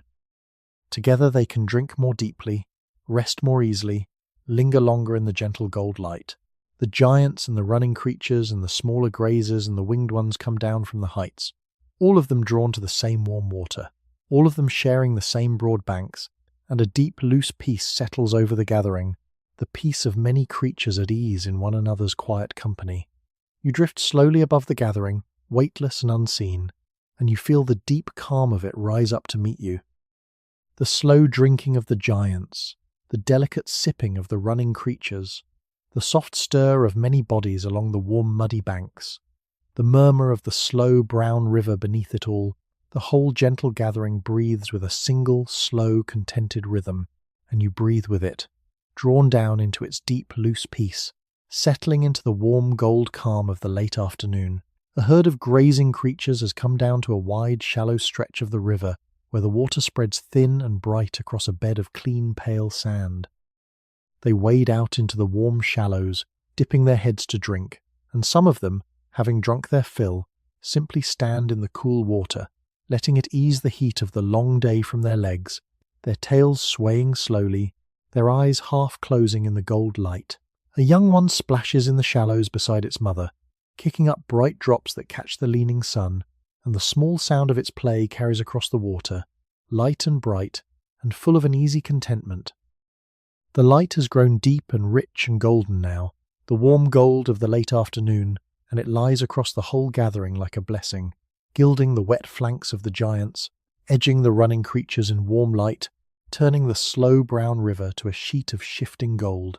Every creature at the water's edge is touched by it, gilded and warmed, and the whole gathering seems to glow softly in the leaning light, suspended in the deep gold calm of the ripening day, drowsing gently at the warm water's edge. The long shadows of the trees stretch far across the river now, reaching out from the western bank toward the east, laying bands of cool blue shadow across the gold water. The creatures move slowly between the gold and the shadow as they drink and wade and rest, passing from warm light into cool shade and back again, and the slow play of gold and blue across the gathering is endlessly soft and soothing, a slow shifting tapestry of warm and cool, light and shadow, woven across the gentle gathering by the leaning sun. Among the reeds at the river's edge, the smaller creatures of the valley have come down to drink as well, the lizards and the little furred things, and the low quick creatures that live among the undergrowth. They keep to the cover of the reeds, darting out to the water's edge to drink and back again, but they too share in the deep loose peace of the gathering. The safety of many creatures come together at the warm water in the cool of the late afternoon. The whole valley seems to have drawn together here, at the river's edge, in the gold light, drinking deep and resting easy as the long day leans toward evening. You drift down toward the warm, muddy bank and settle there, weightless, among the reeds, in a small, quiet space at the edge of the gathering. From here you can watch it all, the slow drinking of the giants and the delicate sipping of the running creatures and the easy splashing of the young in the bright shallows, all of it gilded by the leaning sun, all of it wrapped in the deep gold calm of the late afternoon. The warm mud holds you, the soft reeds shelter you, and the gentle gathering breathes its slow, contented rhythm all around you, drawing you down into its deep, loose peace. A pair of giants stands together in the deeper water now, their great bodies dark against the gold river, their long necks crossing and uncrossing slowly as they drink. One of them lifts its head and gazes slowly out across the gathering, water streaming from its jaws, its small eyes mild and unhurried in the gold light, and then it lowers its head again to drink, and the slow patient rhythm resumes. There is such deep contentment in the great creatures, such complete ease at the warm water's edge, that watching them, you feel your own contentment deepen, your own ease grow more complete. The running creatures have finished drinking now, and rather than returning at once to the plain, many of them have settled down on the warm muddy bank to rest, folding their legs beneath them, laying their long necks along the ground, their eyes half closing in the gold light. They drowse there at the water's edge, close together, safe in the gathering, soaking the last warmth of the leaning sun into their tired bodies, and the deep ease of their resting spreads to you, a heavy, drowsy contentment, a sweet reluctance to move, a deep willingness simply to lie here in the warm gold light and rest. The slow brown river murmurs past the gathering, patient and unhurried, carrying the late gold light away downstream in shifting sheets of brightness. It has watched this gathering many times before, this coming together of the valley's creatures at the cool of the late afternoon, and it will watch it many times again, flowing on through all the long, slow years, patient and constant, the steady heart of the drowsing valley, and you, drifting weightless at its edge, become for a time part of its long patient watching, part of the deep, slow calm of the gathering at the water's edge. The light leans lower, and the gold deepens toward amber, and the long shadows stretch further across the river, and the air begins, very faintly, to cool. The first soft breath of evening stirs the reeds, carrying the green smell of the river and the warm smell of the gathered creatures and the deep, earthy breath of the patient mud. It is the gentlest of changes, the first slow turning toward the cool of dusk, and the gathering feels it, and a deep contented stillness settles over the warm muddy banks as the long day begins its soft descent toward evening. But there is no need to stir yet, no need to think ahead to the gathering dusk and the falling dark. The gold light still lies warm across the gathering, and the creatures still drink and wade and drowse at the water's edge, and the slow brown river still murmurs past, patient and unhurried, carrying the gold light away downstream. There is time yet, long, sweet, drowsy time, to rest here in the deep gold calm, among the gathered creatures, in the warm amber light of the leaning afternoon. So let yourself drowse here, weightless among the reeds, at the warm water's edge, in the deep, loose peace of the gathering. Let the slow drinking and the easy resting and the gentle splashing wash over you. Let the gold light warm you and the soft reeds shelter you and the slow river murmur you down towards sleep. There is nothing to do but rest, here at the water's edge, in the deep gold calm of the late afternoon, as the whole gentle valley gathers itself together for the soft descent into evening, and as the gold light deepens toward amber, and the first cool breath of evening stirs the reeds, the gathering settles deeper into its warm, contented stillness, every creature drowsing now at the water's edge, drinking deep and resting easy in the leaning light. The long day is turning, softly, toward its close, and the whole valley turns with it, slow and unhurried and at peace, sinking gently toward the warm hush of dusk. But for now, simply rest, here in the gold, among the gathered creatures, and let the slow river carry you down.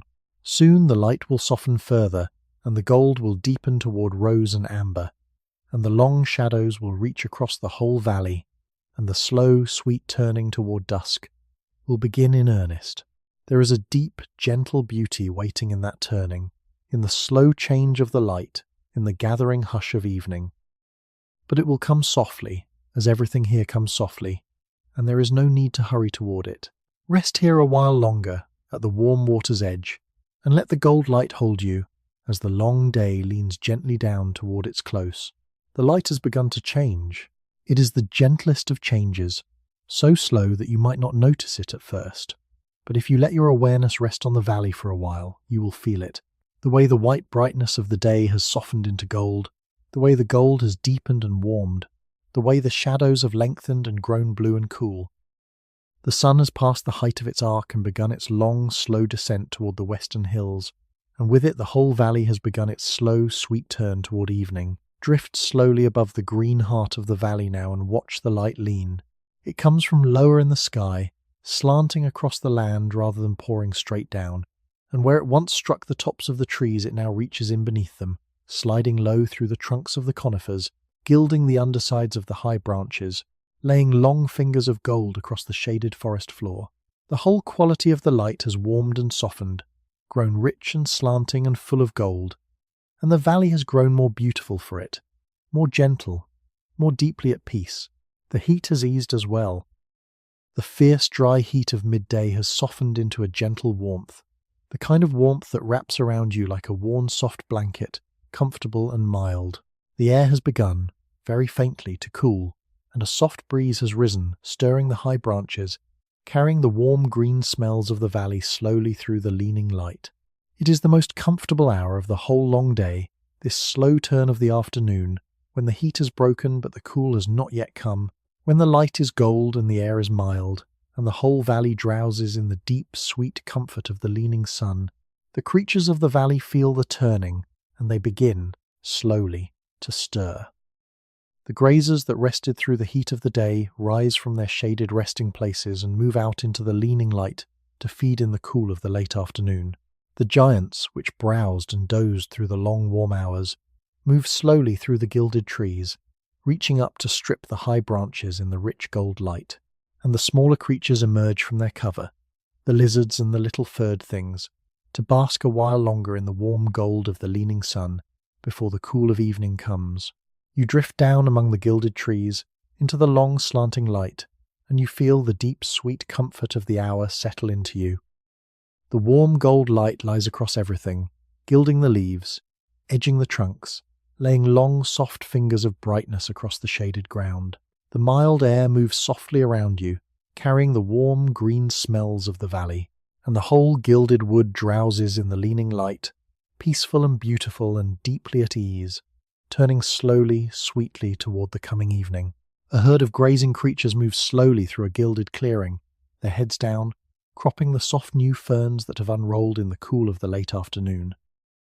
The leaning light catches them from the side, gilding their flanks, edging them in warm gold, casting their long blue shadows far across the clearing toward the east. They feed slowly, contentedly, untroubled, moving in a loose, easy group through the gilded ferns, and the deep peace of their feeding spreads to you as you watch, a deep, contented calm, a sweet, easy drowsiness in the warm gold light. The giants move among the high gilded branches, their long necks swaying slowly as they browse, their great bodies dark against the gold-lit trees. In the leaning light they seem almost to glow, their grey hides warmed to bronze by the gilding sun, their slow movements gentle and unhurried as ever. A young one reaches up beside its mother, stretching its short neck toward the lower branches, and the gold light catches them both, the great and the small, gilding them together in the warm, slanting glow of the leaning afternoon. The shadows have grown long now, stretching far across the valley floor, reaching out from the western sides of the trees and the rises toward the gathering east. They are cool and blue and soft, these long evening shadows, and they lie across the gilded land in long bands of shade, so that the whole valley has become a slow shifting tapestry of warm gold light and cool blue shadow, woven across the drowsing land by the leaning sun. To drift slowly across it, passing from gold into blue and back again, is to feel a deep, soft, soothing rhythm, a slow, gentle alternation of warm and cool, light and shade, as steady and restful as breath. The river, far below, has caught the leaning gold, and it winds through the green heart of the valley now as a ribbon of shifting gold light, its slow brown water gilded by the lowering sun. The creatures still gather at its edge to drink in the cool of the late afternoon, dark shapes against the gold water, and the long blue shadows of the western trees stretch far across it, laying bands of cool shade over the gilded river. It is a scene of such deep, gentle beauty that you could rest your gaze upon it for the whole long hour of the leaning afternoon, watching the gold light shift and the long shadows reach and the dark creatures drink at the gilded water's edge. The winged creatures still wheel slowly through the gilded sky above the distant lagoon, smaller now with distance, their wings catching the leaning gold, gilded specks turning their slow circles against the warming sky. But they fly lower now than they did, and slower, sinking gradually as the warm rising air begins to fail with the easing of the heat, drifting slowly down toward the warm sand and the safe high perches, where they will rest through the coming night. The whole valley is beginning, slowly, gently, to settle toward its evening rest. You drift slowly through the gilded wood, weightless and at peace, passing from warm gold light into cool blue shadow and back again, and you feel the deep, sweet comfort of the leaning afternoon hold you. There is no urgency in the turning of the day, no sadness in the slow descent of the sun. There is only this deep, gentle ripening of the light, this slow, sweet warming and softening, this gradual gilding of the whole drowsing valley, as the long day leans gently toward its close. The breeze has freshened the smallest amount, cool now at its edges, carrying the first faint breath of the coming evening. It stirs the high branches, and the long gilded leaves whisper softly together, and a few of them, loosened by the day, drift slowly down through the slanting light to settle on the shaded ground. The whole gilded wood seems to sigh in the freshening breeze, a long, slow, contented sigh, as it settles deeper into the sweet comfort of the leaning afternoon. Let yourself sigh with it. Let your breath slow and deepen, drawing in the cool, sweet air of the leaning afternoon, releasing it slowly into the gilded calm. Let your shoulders loosen and your limbs grow heavy, and your thoughts grow slow and few in the warm gold light. There is nowhere you need to be and nothing you need to do but drift here in the gilded wood, in the deep, sweet comfort of the leaning afternoon, as the long day turns slowly, gently, toward evening. A small furred creature has crept out onto a sunlit branch to bask in the last warm gold of the leaning afternoon. It stretches itself out along the branch, its small body warmed by the gilding sun, its eyes half closing in the warmth, and it drowses there in the gold light, utterly at ease, soaking up the last sweet warmth of the day before the cool of evening comes. To watch it bask, so deeply content, so completely surrendered to the warm gold light, is to feel your own contentment deepen, your own surrender to the gilded calm grow more complete. The sun leans lower still, and the gold deepens toward amber, and the long blue shadows reach further across the gilded land, and the cool of evening creeps in slowly at the edges of the warmth. The whole valley has settled into the deep, sweet comfort of the late afternoon, drowsing in the leaning gold light, turning slowly toward its evening rest. And you drift through the gilded wood, weightless and at peace, held in the deep, gentle calm of the turning day. Somewhere far off, in the gathering shadows of the deep wood, the first of the evening creatures begins to stir, the soft, quiet things that wake as the light fails and the cool comes on. But they are far away, and their stirring is gentle, and there is no need to think of them yet. The leaning afternoon still holds the valley in its warm gold light, and you may rest here in the gilded calm as long as you like, as the long day turns slowly, sweetly, toward the soft amber light of evening. The breeze carries the deepening gold across the valley, and the long shadows reach, and the warm light ripens toward amber, and the whole drowsing land leans gently down toward dusk. There is a deep, gentle beauty in this slow turning, a sweet, soft sadness and a deeper peace, the beauty of a long, warm day coming gently to its close, the peace of a whole valley settling slowly toward its rest, and you are part of it, drifting weightless through the gilded wood, turning with the turning day toward the soft hush of evening. So rest here, in the leaning gold, in the deep, sweet comfort of the late afternoon. Let the warm light gild you, and the cool breeze soothe you, and the long shadows cradle you. Let the slow, sweet turning of the day carry you gently onward, toward the deepening amber and the gathering cool and the soft blue hush of the dusk to come. There is no need to hurry, no need to hold yourself awake. The day is turning slowly, gently, toward its close, and you may turn with it, sinking softly, sweetly, toward the warm country of sleep. And as the gold deepens toward amber and the cool creeps in at the edges of the warmth, the whole valley holds its breath in the leaning light, suspended in the deep, sweet beauty of the turning day. The most beautiful hour is still to come, the hour of late gold light, when the whole world will blaze softly with the deepest, richest gold of the whole long day. But it will come slowly as everything here comes slowly, and there is no need to reach for it. Rest here in the leaning gold, and let the deepening light carry you on. Now the light reaches its most beautiful hour. The sun has sunk low toward the western hills, and its light comes nearly level across the valley, deep and rich and golden, the warmest, softest light of the whole long day. It pours through the gaps in the western trees in long horizontal shafts of amber, and where it strikes the high branches it sets them aglow, and where it falls upon the slow brown river, it turns the water to a sheet of molten gold. The whole valley is bathed in this deep late light, gilded and glowing, suspended in the warm amber hush of the closing day. Drift slowly through the glowing valley and let the deep gold light wash over you. It is a thicker light now, richer and more golden, the light of the sun seen through the long slant of the lower sky, warmed and deepened by its long passage through the evening air. It softens every edge and gilds every surface, and it lies across the whole valley like a blessing, like a slow, warm benediction laid gently over the drowsing land at the close of the long, warm day. The colours of the valley have deepened and warmed in the late gold light. The green of the ferns has turned to a deep, rich emerald, edged with gold where the light catches it. The grey hides of the giants have warmed to bronze and copper, the brown water of the river has turned to molten gold, and the western sky beyond the hills has begun to flush, the pale blue warming toward rose and amber and deep glowing gold, as the sun sinks slowly toward the dark line of the distant hills. You drift toward the river, where the late gold light lies thickest, and you watch the slow brown water move beneath its sheet of molten gold. The creatures still gather at its edge, dark shapes against the glowing water, drinking deep in the cool of the gathering evening. The long blue shadows of the western trees stretch all the way across the river now, laying deep bands of cool shade over the gilded water, so that the river is a slow-shifting tapestry of molten gold and deep blue shadow, glowing and cool, beautiful beyond words in the deep late light.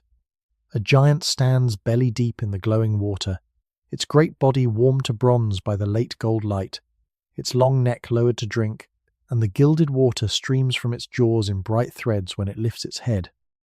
Around it the river glows gold, and the long blue shadows reach across it, and the deep late light gilds its bronze hide, and the bright threads of falling water, and the slow spreading rings where its drinking has troubled the molten surface. It is a sight of such deep, gentle beauty that you could rest your gaze upon it forever, this great bronze creature drinking at the gilded water in the deep gold light of the closing day. The breeze has cooled further now, soft and gentle, carrying the warm green smells of the valley mingled now with the first cool breath of evening. It stirs the glowing branches, and the deep gold light shifts and dances among them, and a few loosened leaves drift slowly down through the amber air to settle on the gilded ground. The whole valley seems to breathe more slowly now, more deeply, settling into the warm, amber hush of the closing day, drowsing in the deep gold light as the sun sinks toward the hills.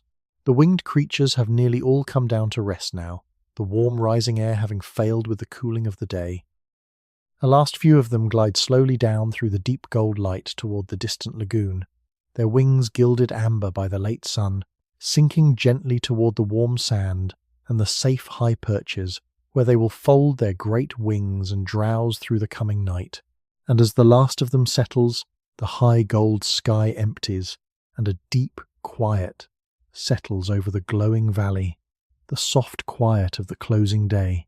You drift slowly through the warm amber light, weightless and at peace, and you feel the deep gold benediction of the late light settle into you.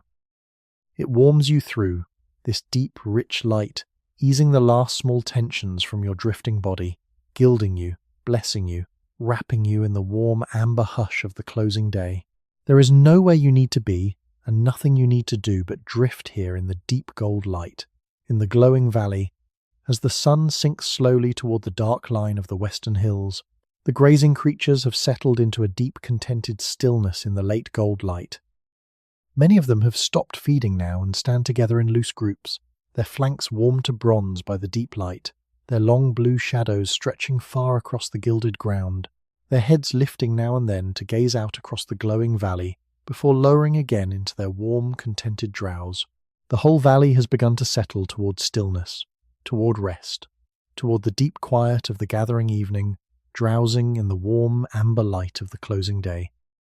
The young creatures, which played and splashed and stretched through the long warm day, have grown quiet now in the late gold light, settling close beside their mothers, their small bodies warmed by the deep light, their bright energy softened into a warm, contented drowse.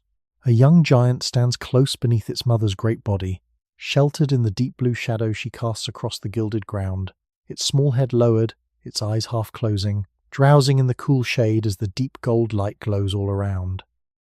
The deep peace of the closing day has reached even the youngest and most restless of the valley's creatures, settling them, stilling them, drawing them down toward their evening rest. The sun touches the dark line of the western hills now, and its light deepens further still, glowing red, gold and amber, casting its last horizontal shafts of deep warm light across the whole glowing valley. The western sky blazes softly with the colours of the setting sun, rose and amber and deep glowing gold, and the high clouds catch the light and turn to drifting banks of rose and gold against the deepening blue of the eastern sky. It is the most beautiful moment of the whole long day, this slow blaze of the setting sun, and the whole valley pauses to drink it in, suspended in the deep gold light, drowsing in the warm amber hush of the closing day. You drift slowly through the blazing light, weightless and at peace, and you feel the deep beauty of the moment settle into you, a deep, sweet beauty edged with the softest sadness, the beauty of a long, warm day, coming gently to its close, the sweet, soft sadness of the setting sun. But the sadness is a gentle one, a soft and peaceful one, for the day has been warm and the valley has been kind, and the rest that comes now is deep and sweet, and there is nothing to mourn in the slow blaze of the setting sun, only a deep, gentle beauty to drink in, and a deep, sweet peace to sink into. As the long day closes, the light begins, slowly, to fail. The sun sinks lower behind the western hills, and the deep gold light deepens toward red, and then toward rose, and the long shafts of horizontal light begin to dim and fade. The blaze of the western sky softens from gold toward rose and amber, and deep glowing red, and the high rose-gold clouds drift slowly across the deepening sky. The whole valley begins, slowly, gently, to dim, the deep gold light fading from the gilded land, the warm amber hush deepening toward the cool blue quiet of the gathering dusk. But the fading is slow and gentle, and there is no sudden dark, only this slow, sweet dimming of the deep gold light, this gradual softening of the blaze toward rose and amber and deep glowing red. The creatures drowse on through it, settling deeper into their evening rest. The river glows on, its molten gold deepening toward rose and copper, and you drift through the fading light, weightless and at peace, held in the deep sweet beauty of the closing day, sinking slowly, gently, toward the cool blue quiet of the gathering dusk.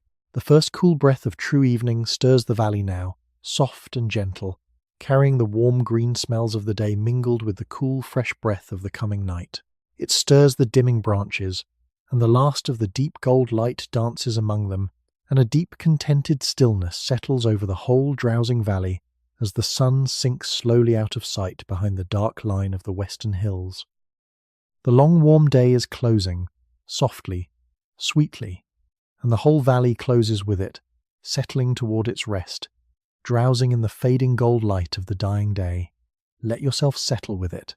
Let the cool breath of evening soothe you, and the fading gold light gentle you, and the deep contented stillness draw you down. There is nowhere you need to be, and nothing you need to do but drift here in the fading light, in the dimming valley, as the long warm day closes, and the cool blue quiet of the dusk comes softly on. The rest that comes now is deep and sweet, and you may sink into it, slowly, gently, as the deep gold light fades from the drowsing land. The sun is gone now, sunk behind the western hills, and the deep gold light has faded from the valley, leaving only the soft rose glow of the afterlight in the western sky, and the deepening blue of the gathering dusk in the east. The blaze has softened, the gold has dimmed, and a deep, cool quiet has settled over the whole drowsing valley as it turns its face toward the coming night. The long, warm day is over, and the soft, cool dusk has come, and the whole valley settles slowly, sweetly toward its deep night's rest.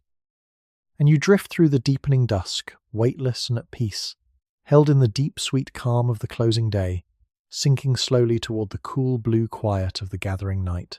The deep gold light is gone, but its warmth lingers in you still, a deep, sweet benediction laid gently over your drifting body, easing you, gentling you, carrying you slowly down toward the warm country of sleep. The long, warm day has closed, and the soft, cool dusk has come, and there is nothing now but rest, deep, sweet rest, in the cool blue quiet of the gathering night. The dusk has come, and with it the soft blue hush of the fading day. The deep gold light is gone, faded behind the western hills, and the valley lies now in the cool dim glow of the afterlight, a soft blue-grey light that gentles every shape and softens every edge. It is the hour the great hunters have waited for all through the long warm day, the hour when the heat has broken and the light has dimmed, and the herds, drowsy and slow, gather close at the water's edge. It is the hour of the dusk hunt, and in the cool blue light the oldest rhythm of this ancient world begins, slowly, softly to turn. Drift gently now, weightless and unseen, toward the edge of the forest where it meets the open ground near the river, and watch the cool blue dusk gather over the drowsing land. There is no fear in what you will see here, only the slow turning of an ancient cycle, witnessed from a serene and weightless distance, softened by the cool blue light and the deep evening hush. The hunt of the Jurassic dusk is not a thing of terror, but a thing of deep, slow patience, of the oldest rhythms of the living world turning quietly in the fading light. One of the great hunters has risen from its long day's rest in the shaded wood, and now it moves slowly through the cool blue dusk toward the gathering herds at the water's edge. It moves with a deep, patient quiet, placing each great foot carefully, slipping through the long evening shadows like a shadow itself, lean and silent and unhurried. There is no haste in it, no frenzy, only the deep, slow patience of a creature that has hunted these dusks for all its long life, that knows the old rhythms well, that moves through them now as easily and quietly as the dusk itself comes down. The herds at the water's edge drowse in the cool blue light, drinking deep, settling toward their evening rest. They are watchful, as they always are, lifting their heads often to scan the gathering shadows. But the dusk is deep, and the day has been long, and the cool blue light softens everything, and a deep, drowsy ease has settled over them as they drink at the warm water in the fading light. They feel the old wariness still, the ancient knowing that the dusk is the hunter's hour, but it is a soft, far wariness now, dimmed by the deep evening calm. The great hunter slips closer through the cool blue shadows, slow and silent and patient, and you drift above it, weightless and unafraid, watching the old rhythm turn. There is a strange, deep beauty in the hunter's patient stalking, in the perfect quiet of its movements, in the deep, slow patience with which it slips through the gathering dusk toward the drowsing herds.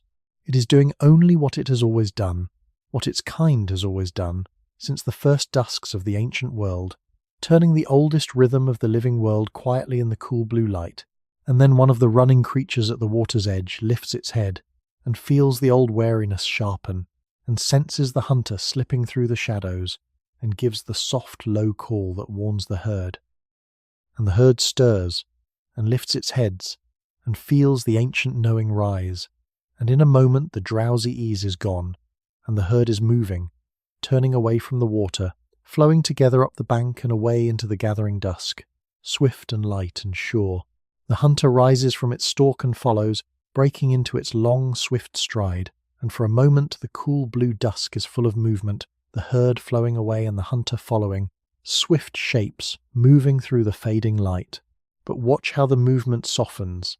Even now, even here, the herd flows away light and swift across the open ground, and the hunter follows. But the herd is many, and the dusk is deep, and the running creatures are quick and sure, and one by one they slip away into the gathering shadows, scattering into the cool blue dusk, fading from the hunter's reach.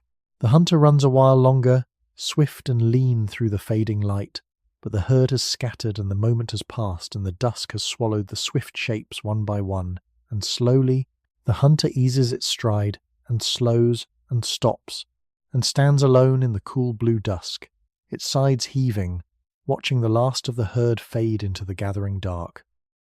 There is no terror in it in the end, and no blood. The herd has scattered and slipped away into the cool blue dusk, and the hunter stands alone in the fading light, its brief, swift effort spent, and the deep evening calm flows back to fill the open ground where the chase has passed. The old rhythm has turned, as it turns every dusk, and the herd has fled, and the hunter has missed, as so often it misses, for the hunt of the dusk is far more often a scattering and a slipping away than a catching, and the herds know the old rhythms as well as the hunter does, and the cool blue dusk has hidden them, and they are safe.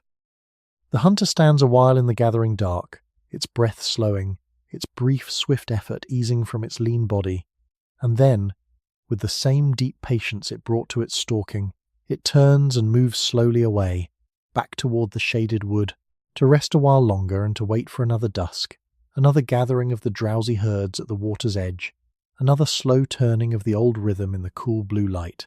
It is not troubled by the missing. It has missed 1,000 dusks before this one, and caught enough to live, and it will hunt again tomorrow, and the dusk after, patient and unhurried, turning the old rhythm slowly through all its long life. And the herd, scattered and safe in the gathering dusk, slowly draws together again in the cool blue light, the running creatures finding one another by soft, low calls, flowing back into their loose, easy groups, their brief, swift fear easing from their light bodies, their drowsy calm returning. They will not come back to the water tonight. not to that stretch of bank where the hunter waited, but there are other waters, other safe stretches of bank, and the dusk is deep, and the herd is many, and the old wariness has carried them safely through another turning of the hunter's hour. You drift above the open ground where the chase has passed, weightless and at peace, and you feel the deep evening calm flow back to fill it. There is no terror lingering in the cool blue dusk, no fear, no blood, only the slow settling of the deep evening hush over the open ground. The old rhythm turned and passed, the herd scattered and safe, the hunter gone back to its patient rest. The dusk hunt is over, as it is over every dusk, and the deep blue calm of the evening flows back over the drowsing land, soft and complete and unbroken. It is good, perhaps, to see the old rhythm turn so gently, to see how often the hunt of the dusk is a scattering and a slipping away rather than a catching, to see how the herds know the old wariness, and the hunters know the old patience, and the two of them turn the oldest rhythm of the living world quietly together in the cool blue light. The hunter must hunt, for it is a hunter, and the herd must flee, for it is the herd. And most dusks the herd slips away and the hunter goes hungry a while longer, and the old balance holds, and the deep evening calm returns. The cool blue dusk deepens over the valley now, the soft afterlight fading from the western sky, the first faint stars beginning to prick through the deepening blue of the east. The herds settle, scattered and safe, into their evening rest in the gathering dark. The hunter rests in the shaded wood, patient and unhurried, waiting for another dusk, and the whole valley settles into the deep blue calm of the gathering evening. The old rhythm turned and passed, the deep hush flowing back over the drowsing land. You drift slowly through the deepening dusk, weightless and at peace, and you feel the deep blue calm of the evening settle into you. The brief, swift movement of the chase is past, swallowed by the cool blue dusk, and the deep evening hush has flowed back over everything, soft and complete and unbroken. There is no fear lingering in you, no tension, only the deep, slow calm of the gathering evening. The old rhythm turned and passed, the whole valley settling sweetly toward its deep night's rest. The cool air of the dusk moves softly around you, carrying the warm green smells of the day cooling toward the fresh, cool breath of the coming night. The light has dimmed to a soft blue-grey, gentle and dim, softening every shape, hiding the swift shapes of the scattered herd, gentling the lean shape of the resting hunter, drawing a soft, cool veil of dusk over the whole drowsing valley. And you drift through it, weightless and at peace, sinking slowly toward the deep blue quiet of the gathering night. Let the deep evening calm flow over you the way it flows over the open ground where the chase has passed. Let the cool blue dusk gentle you, hiding away every swift, sharp thing, drawing its soft, cool veil over the whole drowsing land. Let the old rhythm turn and pass and settle into the deep evening hush, and let yourself settle with it, sinking slowly, sweetly, toward the deep blue quiet of the gathering night. There is no fear here, and no terror, only the slow turning of the ancient world, witnessed from a serene and weightless distance, softened by the cool blue light and the deep evening hush. The herds drowse, scattered and safe, in the gathering dark. The hunter rests, patient and unhurried, in the shaded wood. The first faint stars prick through the deepening blue of the eastern sky, and the whole valley settles into the deep blue calm of the gathering evening. The old rhythm turned and passed, the deep hush flowing back over the drowsing land, soft and complete and unbroken. The hunter's hour has come and gone, gently in the cool blue dusk, and the deep peace of the evening has returned. And you drift through the deep blue dusk, weightless and at peace, held in the deep evening calm, sinking slowly toward the deep night's rest. The long warm day is over, and the cool blue dusk has come, and the old rhythm has turned and passed, and there is nothing now but the deep evening hush, soft and complete, drawing you down towards sleep. Rest here, in the cool blue calm of the gathering night, and let the deep evening hush carry you on, toward the first faint stars and the deep blue quiet and the warm country of sleep. The cool of evening has come fully to the valley now, settling over the drowsing land like a soft, cool sheet drawn gently up. The warm gold heat of the long day has faded entirely, replaced by the fresh, cool breath of the gathering night, and the air has grown soft and cool and clean, carrying the green smells of the day, cooling toward the deep, fresh smell of the dew that is beginning, now, to gather on the leaves. It is a deep, sweet relief, this cooling of the air after the long, warm day, and the whole valley sighs with it, settling deeper into the soft, cool calm of the gathering evening. Drift slowly through the cool blue dusk and feel the air grow cool around you. It moves softly against you, fresh and clean and gentle, carrying away the last warmth of the long day, soothing you, cooling you, easing you toward the deep calm of the gathering night. There is a deep, sweet comfort in the cooling air after the warmth of the day, a deep, soft relief, the relief of heat easing and cool coming on, of a long, warm day closing gently toward its rest in the soft, cool breath of the evening. As the air cools, the creatures of the evening begin, softly, to stir. They are the quiet ones, the soft ones, the creatures that drowsed away the warm, bright day in cool, dim dens and shaded hollows, and now wake gently in the cool of the gathering dusk. The small furred things creep out from beneath their fallen logs, their large dark eyes wide in the dim blue light, their soft movements quick and quiet. The night insects begin their soft, low songs among the cooling ferns, and the whole valley, which drowsed through the warm, bright day, begins gently to wake into its other life, its soft, cool evening life, in the gathering dusk. A small, furred creature creeps out onto the cool, dim forest floor, its whiskers twitching, its large, dark eyes wide and soft in the dim blue light. It pauses, testing the cool evening air, and then slips forward to nose among the leaf litter, searching for the insects and seeds that make up its small, careful diet. It is at ease in the cool dusk, this small evening creature, far more at ease than it ever is in the warm, bright day, for the cool, dim dusk is its own time, its safe time, the time when the great hunters of the day have settled to their rest, and the soft, cool world belongs to the small, quiet things. The night insects have begun their soft, low songs now, rising among the cooling ferns as the dusk deepens. It is a soft, low chorus, a gentle pulsing hum that rises and falls and weaves through the cool, dim air, and it is one of the deepest and most soothing sounds of the whole long day, this soft, low song of the evening insects, steady and gentle and unhurried, filling the cool dusk with its slow, pulsing rhythm. To listen to it is to feel your own thoughts slow and dim, to feel yourself drawn down into the deep, soft calm of the gathering evening by its gentle, pulsing hum. Let the soft, low song of the evening insects fill your ears. Let its slow, pulsing rhythm weave through your drifting thoughts, slowing them, dimming them, easing them toward the deep, soft calm of the gathering night. There is nothing to do but listen, nothing to do but drift here in the cool, dim dusk, and let the gentle hum of the evening insects carry you down. It is an old sound, this soft, low song, as old as the cooling of the first evenings, and it has soothed the creatures of the valley toward their rest through countless dusks, and it soothes you now, drawing you down towards sleep. The dew has begun to gather on the cooling leaves, beading along the ribs of the ferns, gathering on the broad, cool fronds, hanging in soft, bright drops from the tips of the leaves. As the dusk deepens and the air cools further, the dew gathers more thickly, dampening the cool, dim forest, filling the air with the deep, fresh smell of moisture, of cool, wet, green things in the gathering dark. And now and then a gathered drop grows too heavy and slips free, falling with the softest of sounds onto the leaf litter below, a small, soft sound in the cool, dim dusk, gentle and steady as the dripping of the morning.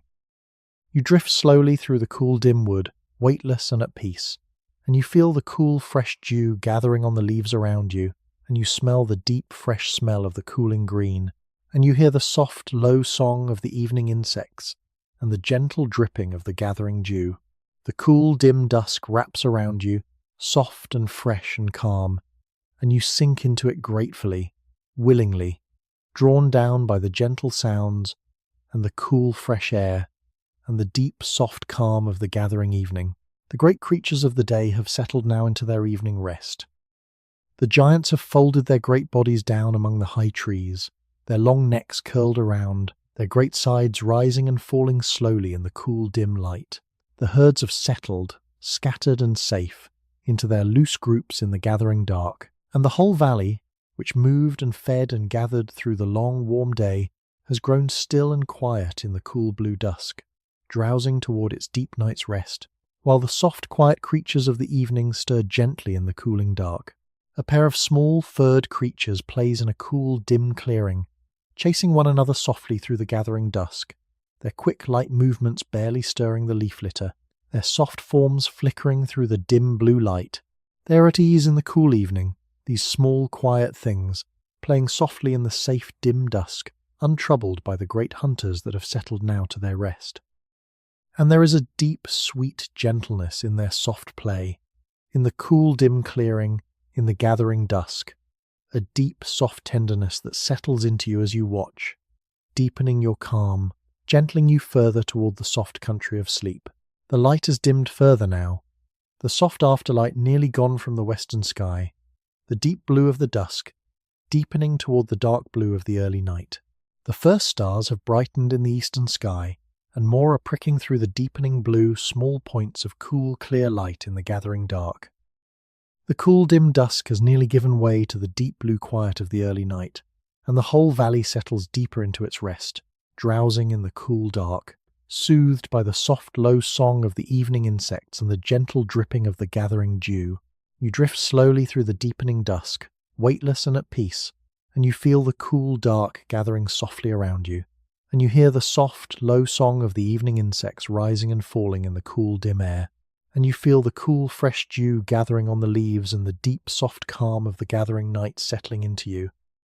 There is nowhere you need to be, and nothing you need to do but drift here in the cool, dim dusk, in the deepening calm, as the soft, cool evening gives way to the deep, blue quiet of the gathering night. The cool air moves softly around you, fresh and clean and gentle, carrying the deep, fresh smell of the gathering dew and the soft, cool breath of the deepening night. It soothes you, cools you, eases you toward the deep calm of the gathering dark, and the soft, low song of the evening insects rises and falls around you, slow and gentle and unhurried, weaving through your drifting thoughts, drawing you down, down, toward the deep blue quiet of the gathering night and the warm country of sleep. The small furred creatures have settled into their soft evening foraging, nosing quietly among the cool, dim leaf litter, content in the safe, dim dusk. The night insects sing their soft, low song among the cooling ferns.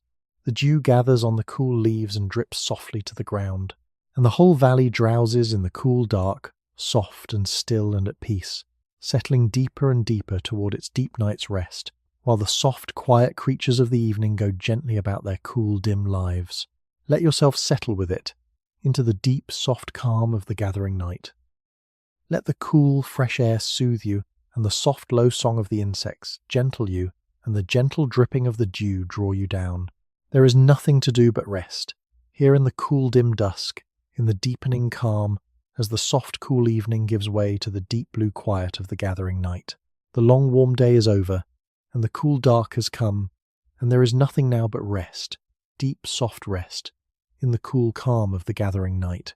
The deep blue quiet of the early night settles fully over the valley now, the last of the dusk fading from the western sky, the stars brightening in the deepening dark. The cool air has grown still, the soft breeze fading, the whole valley growing quiet and still in the deep blue calm of the gathering night.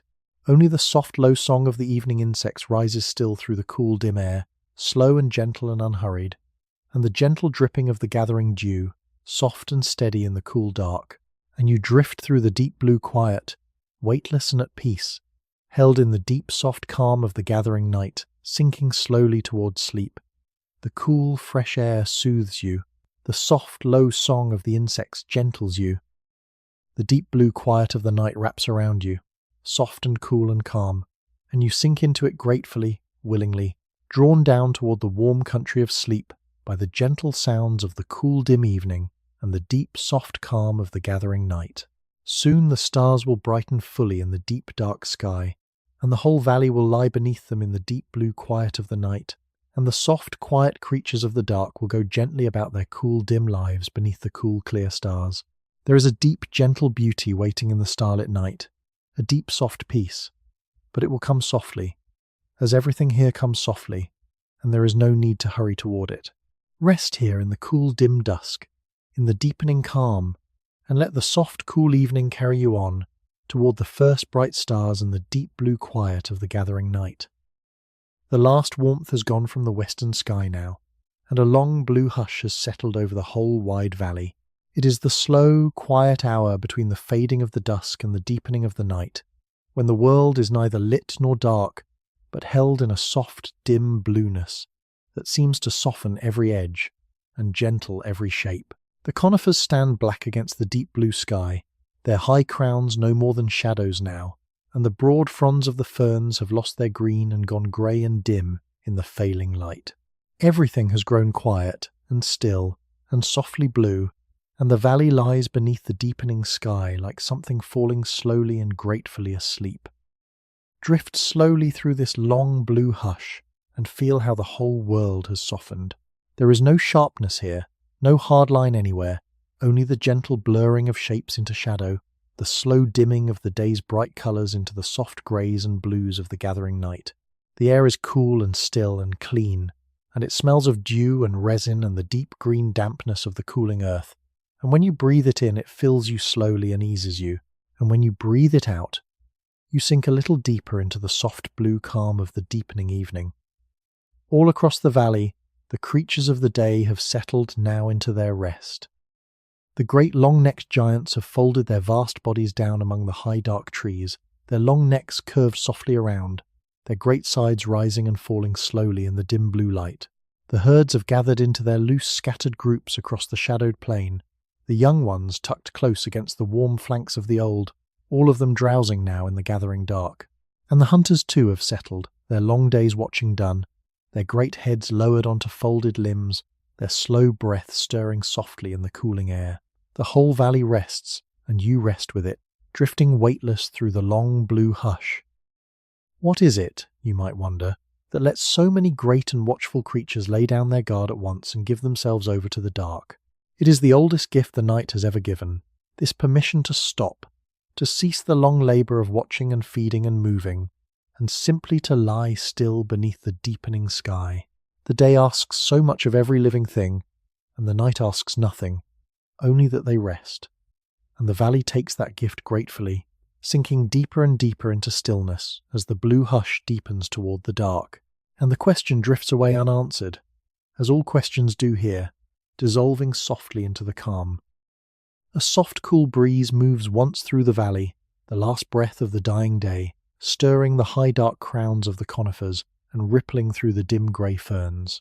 It carries the deep fresh smell of the gathering dew, of cool wet green things in the deepening dark, and it moves across the drowsing land like a slow soft sigh, like the long slow exhalation of a world settling into sleep. And then it fades, and the air grows still again, and the long blue hush deepens, and the valley lies quiet and calm beneath the deepening sky. Let that soft, cool breeze move through you too, carrying away the last of the day's warmth, the last of the day's cares, the last of everything that holds you to the waking world. Let it loosen your shoulders and soften your breath, and ease the weight from your drifting limbs. There is nothing here that you need to hold on to, nothing you need to carry, nothing you need to do but drift in the long blue hush, and let the deepening calm of the evening settle slowly and gently into you, the way the dew settles onto the cooling leaves. The first stars have brightened now in the deep blue of the eastern sky, small points of cool, clear light pricking through the deepening dark. One by one they appear, faint at first, and then brighter, scattered across the darkening sky like grains of pale light, strewn by a slow, soft hand. The sky is not yet truly dark, still holding its deep, soft blueness, and the stars seem to float within it, suspended in the deepening blue, growing slowly brighter as the last of the day's light fades from the world. And the valley lies beneath them, dim and quiet and calm, drowsing in the gathering dark beneath the brightening stars. Drift slowly upward if you like, and float for a while above the dim blue valley, looking down on the drowsing land and up at the brightening stars. From here the whole valley spreads beneath you, soft and dim and shadowed. The dark crowns of the conifers, the pale gleam of the winding river, the scattered shapes of the resting herds. And above you the sky deepens toward the dark, the stars brightening across it, more and more of them appearing as the blueness deepens, until the whole great vault of the sky is scattered with their cool, clear light. There is a deep, soft wonder in it, this slow appearing of the stars over the drowsing valley, and it settles into you gently, deepening your calm. The river winds through the dim blue valley below, its slow brown water gone silver-grey now in the failing light, gleaming faintly as it catches the last of the sky. It moves as it has moved all through the long day, slow and patient and unhurried, sliding softly over its smooth stones, curling gently around the roots of the trees that lean above it. But it is quieter now in the deepening dusk, its soft voice lower, its slow movement gentler, as though it too were settling toward its rest, slowing and softening in the cool blue hush of the gathering night. Listen to the slow, soft voice of the river, drifting up through the dim blue air. It is one of the deepest and most soothing sounds of the whole long day, this gentle, ceaseless murmur of the moving water, and in the quiet of the deepening dusk it carries far across the drowsing valley, soft and low and unhurried. To listen to it is to feel your own thoughts slow and dim, drawn down by its gentle rhythm into the deep, soft calm of the gathering night.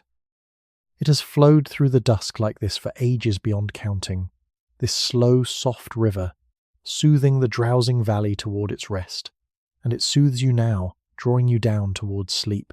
Down among the dim grey ferns, the small creatures of the evening have begun their soft, quiet stirrings.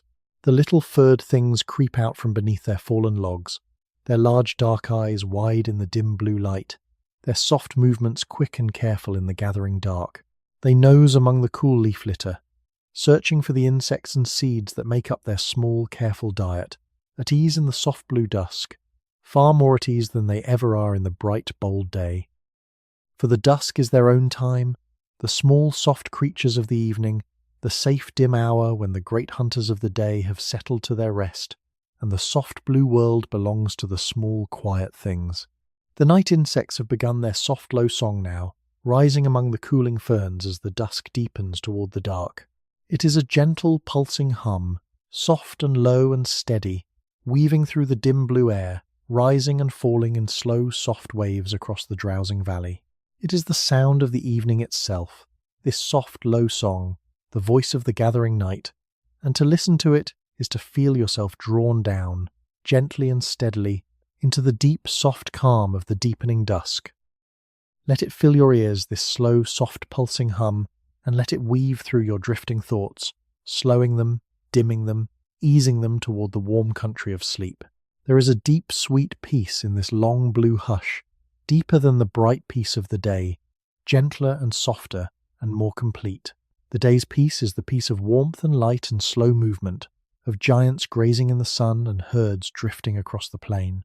But the night's peace is the peace of stillness, of rest, of the whole great valley laying down its long day's labour and giving itself over to the dark. And it settles into you now, this deep soft peace of the gathering night, easing you, gentling you, drawing you down towards sleep as the blue hush deepens and the stars brighten and the valley sinks deeper into its rest. Drift slowly down again, back toward the dim blue valley floor, and settle yourself among the cool grey ferns, weightless and at peace. Feel the soft dampness of the gathering dew on the leaves around you. Smell the deep, fresh smell of the cooling green. Hear the slow, soft voice of the river and the gentle, pulsing song of the evening insects. The long blue hush wraps around you, soft and cool and calm, and you sink into it gratefully, willingly, drawn down by the gentle sounds and the cool, fresh air and the deep, soft peace of the gathering night. The light has nearly gone now, the last faint glow fading from the western sky, the deep blue of the dusk deepening toward the true dark of the night. The stars have brightened across the whole great vault of the sky, scattered thick and cool and clear across the deepening dark, and the valley lies beneath them dim and quiet and still, drowsing in the gathering night. The great creatures sleep among the high dark trees. The herds drowse in their scattered groups across the shadowed plain, and the small soft creatures of the evening go gently about their quiet lives in the dim blue dark, untroubled and at ease, in the safe soft hour of the gathering night. Will the moon rise tonight, you might wonder, over the dark rim of the eastern hills, to spill its cool pale light across the drowsing valley? It will come, in its own slow time, as everything here comes, softly and without hurry, and when it comes it will silver the slow river, and gild the dim grey ferns, and lay its cool pale light across the sleeping land. But there is no need to wait for it, no need to watch for it. No need to do anything at all but rest here in the long blue hush and let the gathering night carry you on. And the question drifts away, soft and unanswered, into the deepening calm. The cool air moves softly around you, still and fresh and clean, carrying the deep, fresh smell of the gathering dew and the soft green breath of the cooling earth. It soothes you, cools you, eases you toward the deep calm of the gathering dark. And the slow, soft voice of the river drifts up through the dim blue air, and the gentle pulsing song of the evening insects rises and falls among the cooling ferns, and the long blue hush deepens softly toward the dark, and you sink with it, gently and gratefully, toward the warm country of sleep. All across the valley the day has ended now. The long warm day of grazing giants and drifting herds and patient hunters, of bright gold light and slow brown water, and the deep green smell of the warm earth. It has ended softly, as everything here ends, fading gently into the cool blue hush of the gathering dusk, settling slowly into the deep soft peace of the gathering night. And nothing was lost in its ending, and nothing was hurried, and the valley lies now beneath the brightening stars exactly as it should, drowsing in the dark, resting in the deep soft calm of the deepening night. Let yourself settle fully now, into the long blue hush, into the deep soft peace of the gathering night. Let the cool fresh air soothe you, and the slow soft river gentle you, and the gentle pulsing song of the evening insects draw you down. There is nothing more to do tonight, nothing more to watch or to wait for, nothing more to carry or to hold. The day is over, and the long blue hush has come, and there is only rest now, deep soft rest, in the cool calm of the gathering night. And so the long blue hush deepens, softly and slowly, toward the deep dark quiet of the Jurassic night. The stars brighten across the deepening sky, the valley sinks deeper into its rest. And you drift on, weightless and at peace, held in the deep soft calm of the gathering night, carried gently onward toward the deep starlit quiet that waits ahead, where the great nesting grounds lie drowsing beneath the first bright stars, and the patient parents keep their soft, slow watch over the sleeping eggs. The night has deepened now, and the first true stars have brightened across the wide, dark sky, and beneath them, in a sheltered hollow at the valley's gentle edge, lie the nesting grounds. Here, on a low rise of soft, warm earth, ringed by ferns and shielded by the dark shapes of the leaning trees, the great gentle creatures of the valley have made their nests, broad, shallow bowls of earth and leaves scraped patiently into the warm ground, and in each nest lie the eggs, smooth and pale and softly rounded, gathered close together in the warm dark earth, drowsing beneath the first bright stars while the patient parents keep their soft, slow watch over them through the deepening night. Drift slowly toward the nesting grounds and feel the deep, soft tenderness that hangs over this quiet place.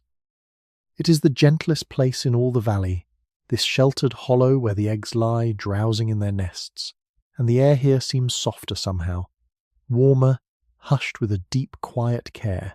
The great parents move slowly among the nests, their vast bodies dark against the starlit sky, their movements slow and gentle and infinitely careful, tending the eggs, turning them softly, settling the warm earth and leaves around them.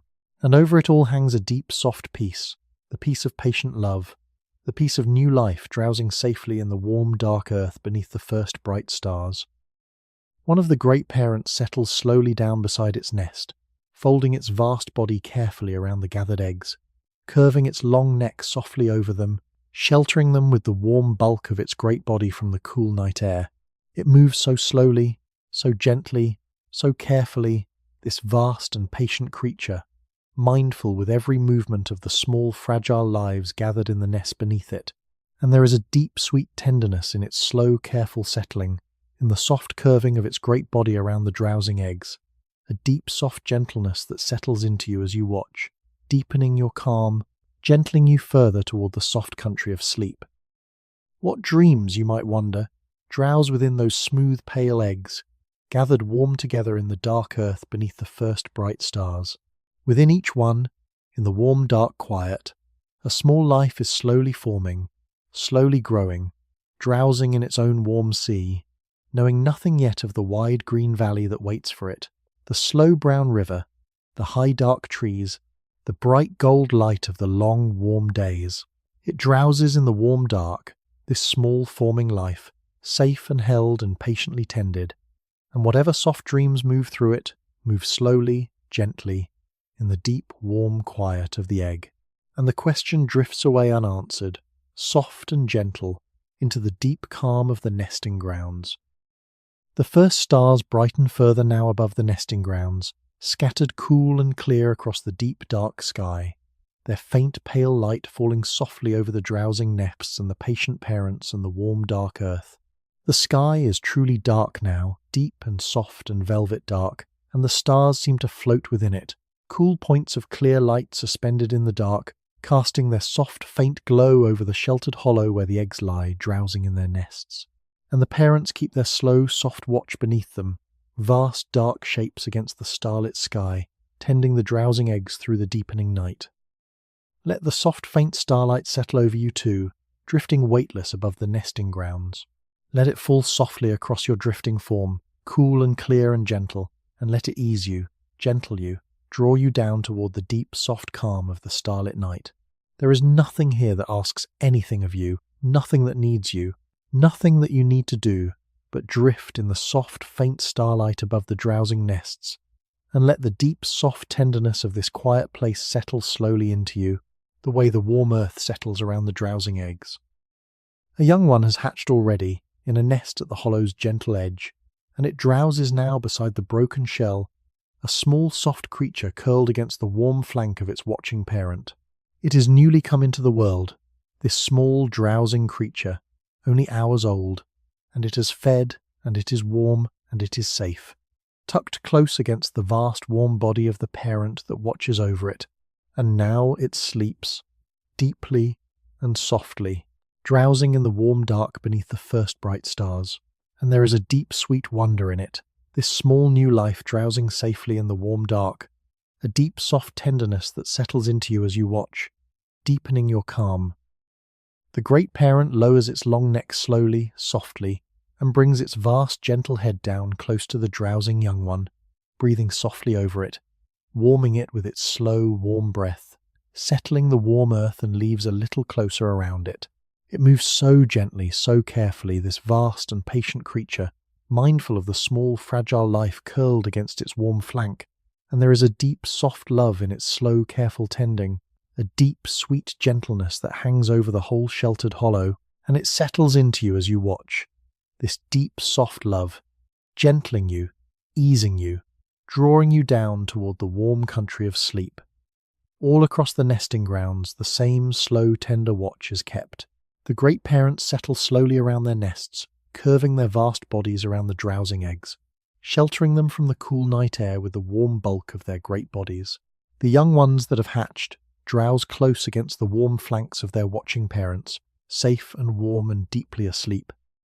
And over it all the first stars brighten in the deep dark sky, casting their soft faint light over the sheltered hollow, where new life drowses safely in the warm dark earth beneath the patient watch of the great gentle creatures of the valley. Drift slowly among the drowsing nests, weightless and at peace, and feel the deep soft warmth that rises from the warm dark earth, and smell the deep green smell of the ferns and the warm rich smell of the tended soil, and hear the slow soft breathing of the patient parents and the faint soft stirrings of the drowsing young. The deep soft tenderness of the nesting grounds wraps around you, warm and gentle and calm, and you sink into it gratefully, willingly, drawn down by the deep soft love of this quiet place toward the warm country of sleep. Far off, beyond the sheltered hollow, the great valley drowses in the deepening night. The giants sleep among the high dark trees. The herds drowse in their scattered groups across the shadowed plain. The slow river winds silver-grey through the dark, murmuring softly over its smooth stones, and the small soft creatures of the evening go gently about their quiet lives in the dim blue dark. But here, in the sheltered hollow, all is warmth and tenderness and patient care, the deep soft peace of new life drowsing safely beneath the first bright stars, tended through the night by the great gentle creatures of the valley. How many nesting nights like this one, you might wonder, have come and gone in the long, slow ages of this valley, the patient parents tending the drowsing eggs beneath the brightening stars, the new lives forming softly in the warm, dark earth. Countless nights, beyond all counting, stretching back through the long, slow ages, each one warm and tender and deeply at peace, each one a quiet promise of the new life that will rise with the warm, bright morning. And tonight is one more of those quiet, tender nights, and you are here for it, drifting weightless above the drowsing nests, held in the deep, soft peace of the nesting grounds. And the question drifts away, soft and gentle, into the deep calm of the starlit night. A soft, cool breeze moves once through the sheltered hollow, stirring the dark ferns, carrying the deep, fresh smell of the gathering dew and the warm, rich smell of the tended earth. The great parents stir softly at its passing, settling a little closer around their nests, curving their warm bodies a little more snugly around the drowsing eggs. And then the breeze fades, and the air grows still and warm again, and the deep, soft peace of the nesting ground settles back over the sheltered hollow, warm and tender and calm beneath the first bright stars. Let that soft, cool breeze move through you too, carrying away the last of your waking thoughts, the last of your waking cares, leaving you soft and still and empty, ready for rest. There is nothing here for you to hold on to, nothing for you to carry, nothing for you to do but drift in the deep, soft warmth of the nesting grounds, and let the deep, soft tenderness of this quiet place draw you down, the way the warm earth draws the drowsing eggs down into their warm, slow dreaming.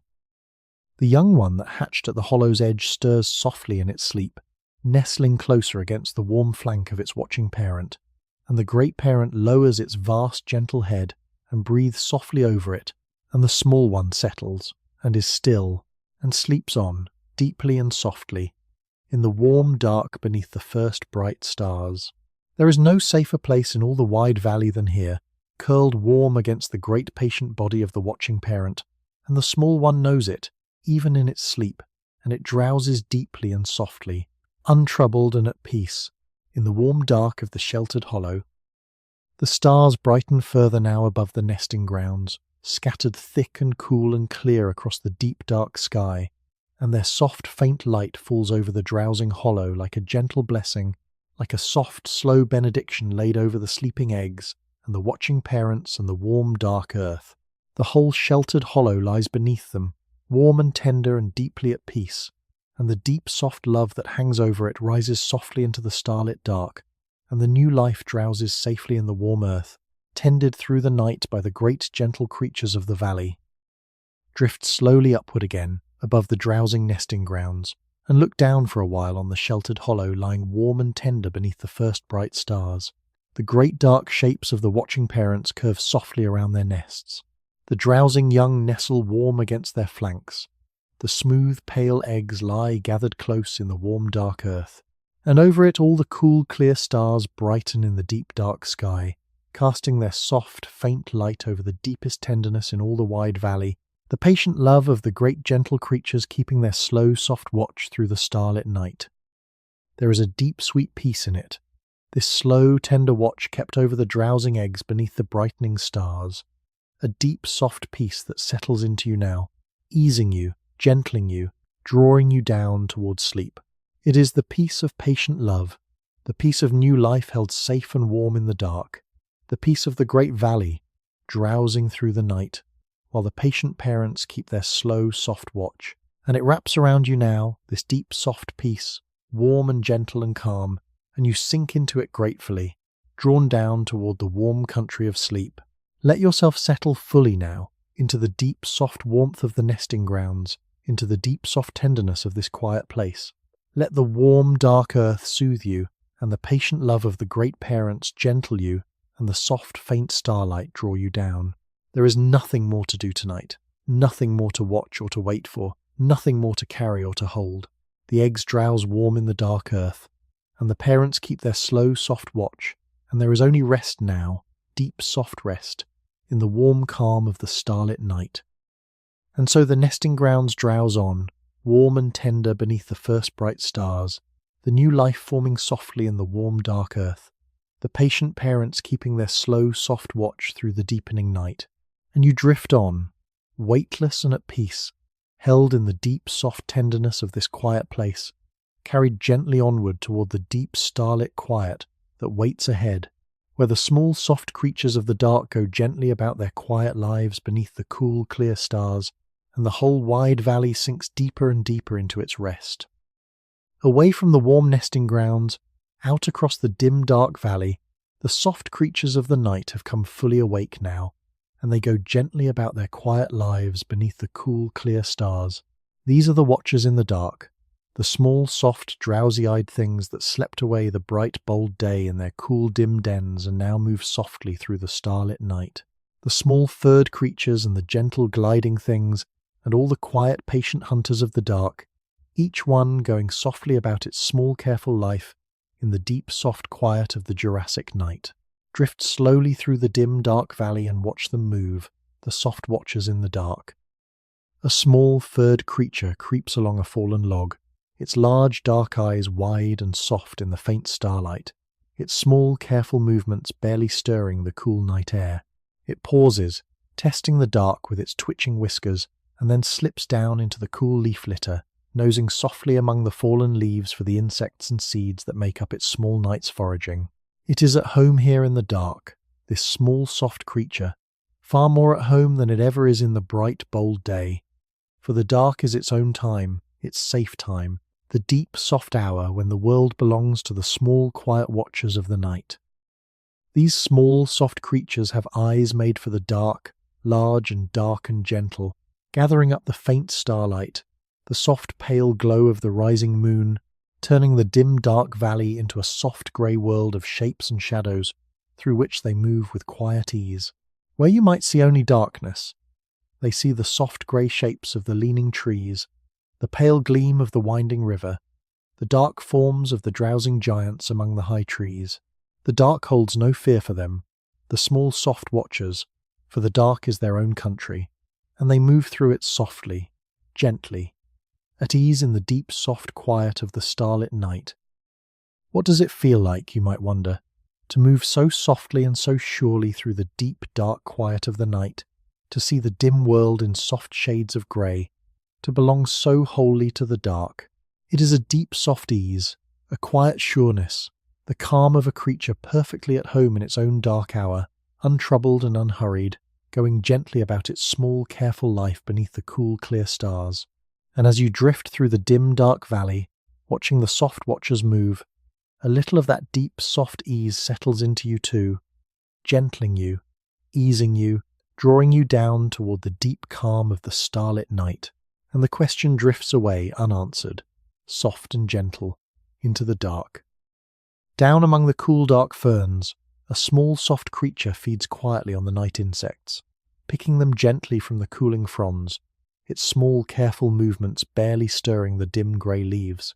It is patient and unhurried in its feeding, this small soft watcher, taking only what it needs, moving softly from frond to frond in the deep soft quiet of the starlit night. And there is a deep sweet peace in its quiet patient feeding, in the soft dim ferns, beneath the cool clear stars, a deep soft calm that settles into you as you watch, deepening your own deep calm. I came, gentling you further towards sleep. The night insects sing their soft low song among the cooling ferns, their gentle pulsing hum rising and falling through the dim dark air, weaving across the drowsing valley in slow soft waves. It is the deep voice of the night, this soft low song, steady and gentle and unhurried, and it fills the dim, dark valley with its slow, pulsing rhythm, soothing the small, soft watchers as they go about their quiet lives, soothing the drowsing giants among the high, dark trees, soothing the whole wide valley toward its deep night's rest. Let it fill your ears too, this slow, soft, pulsing song, and let it weave through your drifting thoughts, slowing them, dimming them, drawing you down toward the warm country of sleep. A pair of small, furred creatures play softly in a cool, dim clearing, chasing one another through the dim grey ferns, their quick light movements barely stirring the leaf litter, their soft forms flickering through the faint starlight. They are at ease in the dark, these small, soft watchers, playing softly in the safe, dim night, untroubled by the great hunters that have settled now to their rest among the high, dark trees. And there is a deep, sweet gentleness in their soft play, in the cool, dim clearing, beneath the cool, clear stars, a deep, soft tenderness that settles into you as you watch, deepening your calm, gentling you toward the soft country of sleep. The moon has begun to rise now, over the dark rim of the eastern hills, spilling its cool pale light slowly across the drowsing valley. It is a soft pale glow at first, no more than a brightening at the edge of the dark, and then the moon lifts slowly clear of the hills, round and pale and gentle, and its cool soft light spreads slowly across the valley, silvering more the dim grey ferns, gilding the slow dark river, laying its soft pale glow over the drowsing land. And the small soft watchers move more easily now in the soft moonlight, their large dark eyes drinking up the cool pale glow, going gently about their quiet lives in the soft silver light of the rising moon. Drift slowly through the soft moonlight, weightless and at peace, and feel the cool pale glow settle over you, gentle and soft and clear. It falls softly across the drowsing valley, the soft silver light of the rising moon, turning the dim dark world to a soft grey country of silver and shadow, gilding the slow river, silvering the dim ferns, laying its cool pale glow over the drowsing giants and the scattered herds and the small soft watchers of the night. And it settles into you too, this cool pale moonlight, soft and gentle and clear, easing you, gentling you, drawing you down toward the deep soft calm of the starlit night. A small, soft creature pauses in a patch of cool moonlight, sitting up softly on its haunches, its large dark eyes wide and gentle, its small forepaws folded against its chest. It is still for a long, soft moment, this small, soft watcher, bathed in the cool, pale glow of the rising moon, testing the dim air with its twitching whiskers, listening to the soft, low song of the night insects, at ease and unhurried in the deep, soft quiet of the starlit night. And then it drops softly down again and slips away into the dim grey ferns, going gently about its small, careful life in the soft silver light of the rising moon. All across the dim dark valley the soft watchers move, gently and quietly, in the cool pale light of the rising moon. The small furred things creep softly through the cool leaf litter. The gentle gliding things drift softly between the high dark trees. The quiet patient hunters of the dark move softly through the dim grey ferns, and over them all the moon climbs slowly into the deep dark sky, spilling its cool pale light across the drowsing valley, while the cool clear stars brighten in the dark, and the soft low song of the night insects rises and falls through the dim soft air. How long, you might wonder, have the soft watchers gone about their quiet lives like this, beneath the rising moon and the cool clear stars, through the long slow ages of this valley? Since the first soft nights, beyond all counting, the small soft creatures of the dark have moved softly through the starlit valley, feeding and playing, and going gently about their small careful lives, while the great creatures of the day drowsed among the high dark trees. And tonight is one more of those soft dark nights, and you are here for it, drifting weightless through the moonlit valley, held in the deep soft quiet of the starlit night. And the question drifts away, soft and gentle, into the dark. The slow river winds silver through the moonlit valley now, its smooth dark water gleaming softly in the cool pale light, sliding gently over its smooth stones, curling softly around the roots of the leaning trees. The small soft watchers come down to its banks to drink, lowering their soft heads to the cool dark water, lapping softly in the deep soft quiet of the starlit night. And the river receives them gently, as it receives everything, sliding softly past beneath the rising moon, murmuring its slow, soft song into the dim, dark air, soothing the small, soft watchers as they drink in the cool, pale moonlight. Let the slow, soft voice of the river drift through you, soft and low and unhurried, weaving through your drifting thoughts. It is one of the deepest and most soothing sounds of the whole long night, this gentle, ceaseless murmur of the moving water, and in the deep, soft quiet of the starlit night it carries far across the drowsing valley, soft and low and gentle. To listen to it is to feel yourself drawn down, gently and steadily, into the deep, soft calm of the moonlit night, and it draws you down now, this slow, soft river, toward the warm country of sleep.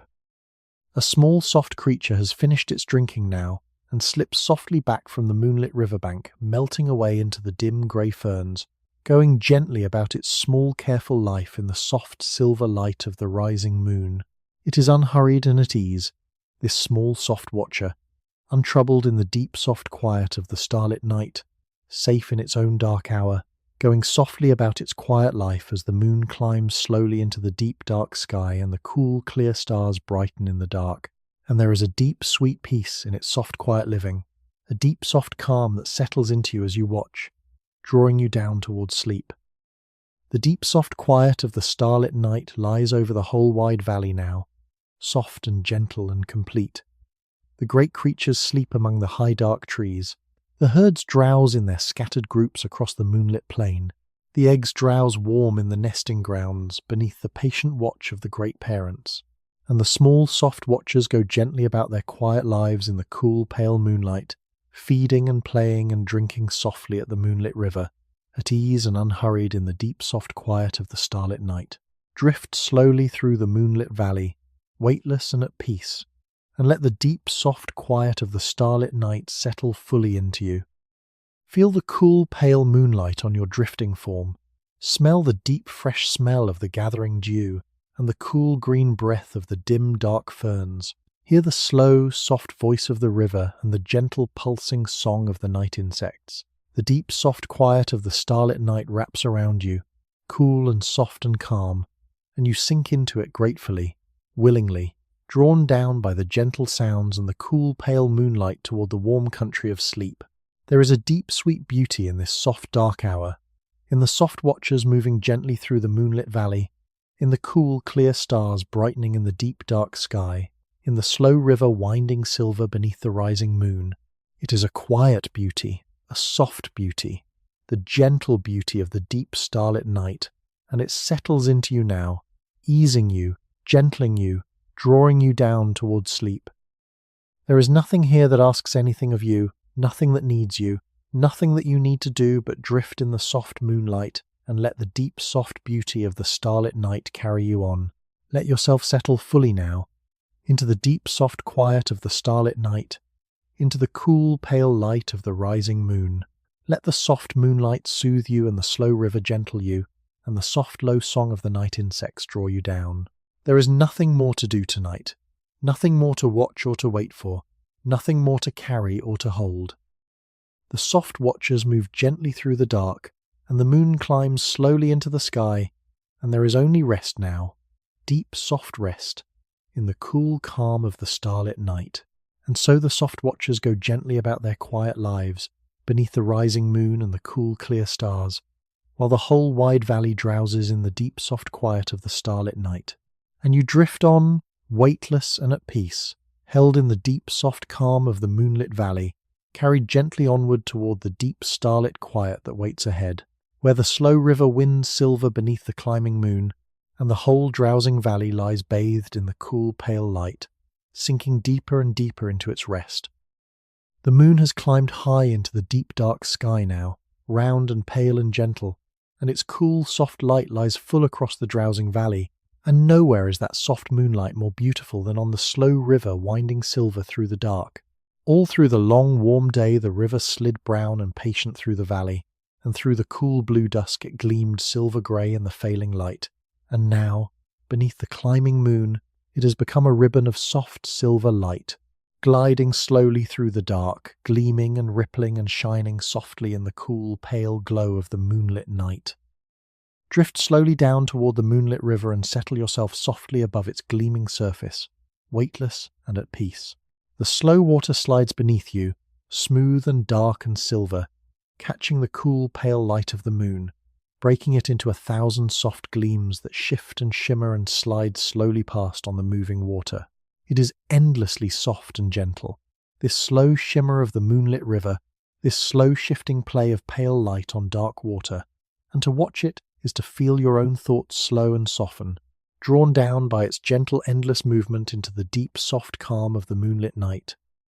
The river moves as it has moved all through the long day and the deepening night, slow and patient and unhurried, sliding softly over its smooth stones, curling gently around the dark roots of the leaning trees, gathering in deep slow pools and sliding on again over shallow gleaming runs.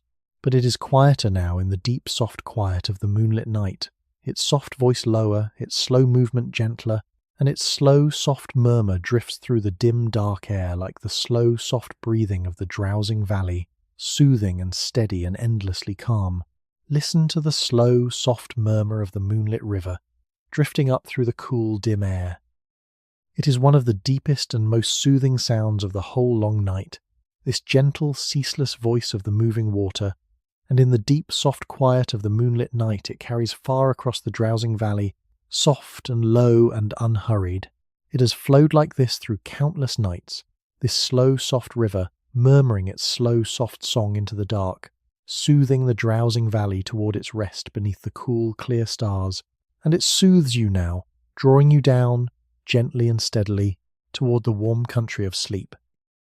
The moon lies mirrored on the slow, dark water, a soft, pale circle of light gleaming on the moving surface, broken and reformed endlessly by the gentle rippling of the river. It shimmers and shifts and slides slowly on the dark water, this mirrored moon gathering and scattering, breaking and reforming, an endless soft play of pale light on the slow, dark stream. And to watch it is to feel yourself drawn down into the deep, soft calm of the moonlit night, soothed by its endless gentle movement, gentled by its soft, pale shimmer, drawn down towards sleep by the slow, soft play of the mirrored moon on the moonlit river. What deep, slow dreams, you might wonder, does the river carry through the moonlit dark, sliding slow and silver past the drowsing giants and the scattered herds and the small, soft watchers of the night?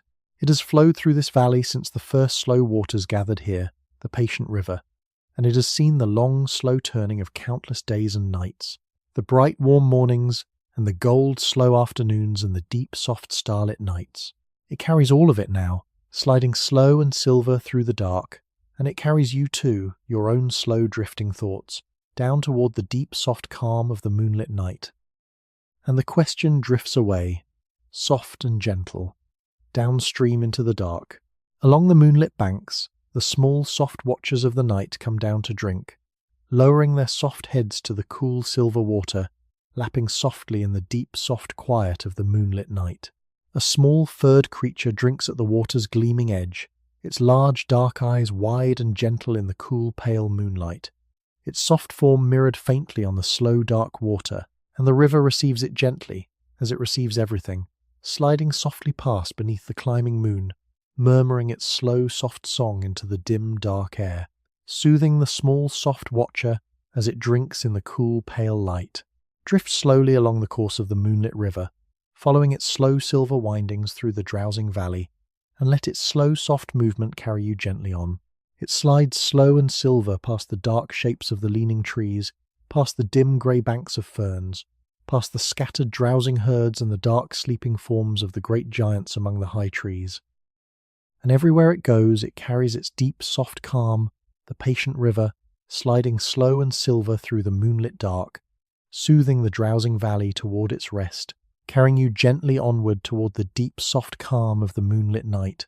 The slow river gathers now in a deep, still pool, broad and dark and gleaming, where the moving water slows almost to stillness, and the cool, pale moonlight lies full and soft on the smooth, dark surface.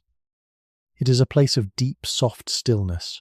This moonlit pool, the slow water resting here a while before sliding on, and the mirrored moon lies clear and bright upon it, and the cool, clear stars are scattered across it, and the whole deep, dark sky is mirrored softly on the still, dark water.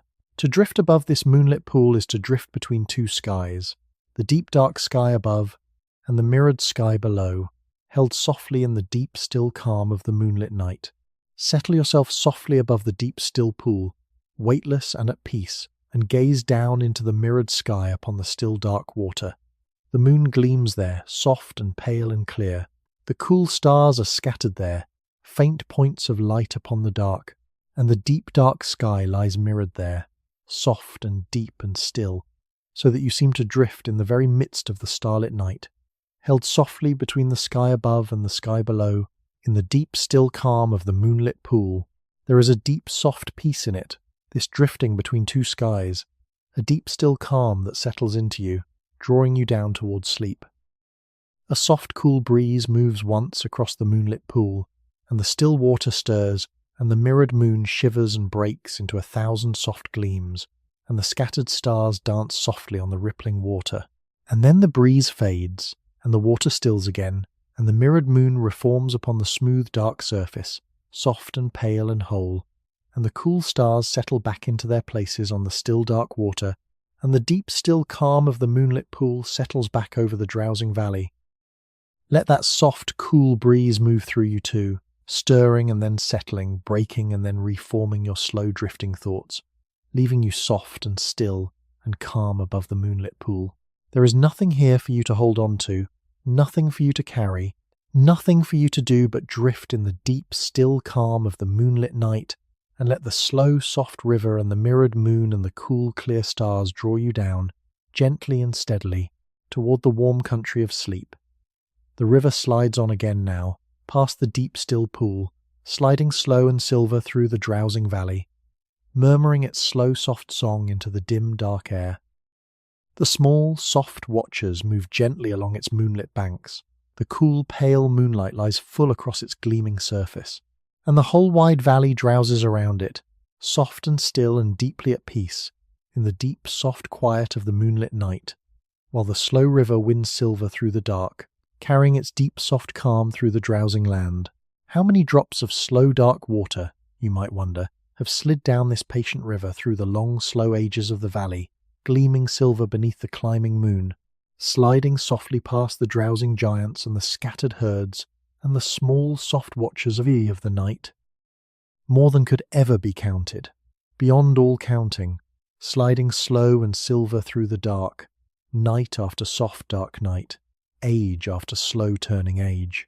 And tonight a little more of that slow dark water slides softly past beneath the climbing moon, gleaming silver in the cool pale light, and you drift above it, weightless and at peace, held in the deep soft calm of the moonlit night, and the question drifts away, soft and gentle, downstream into the dark.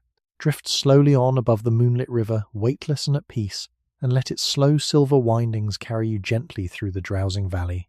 The cool, pale moonlight lies full upon the gleaming water. The slow, soft murmur of the river drifts up through the dim, dark air.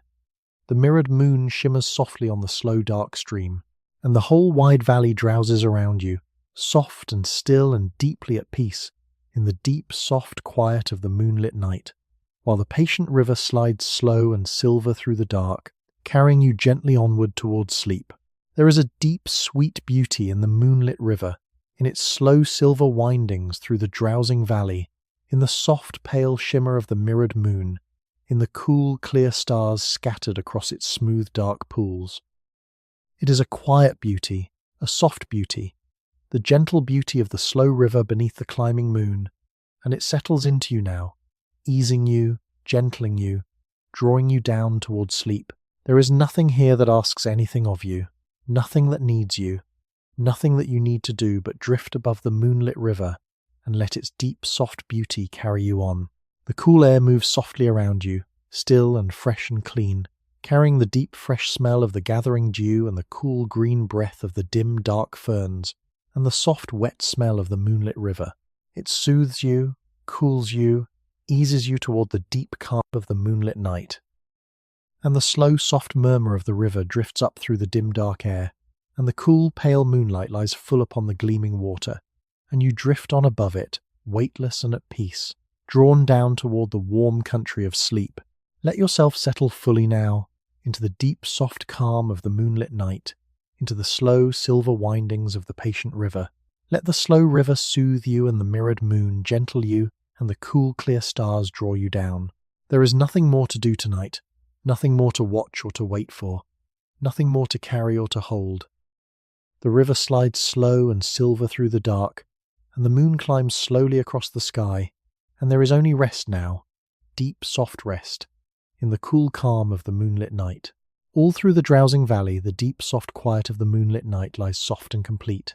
The great creatures sleep among the high, dark trees. The herds drowse in their scattered groups across the moonlit plain. The eggs drowse warm in the nesting grounds. The small, soft watchers move gently along the moonlit banks.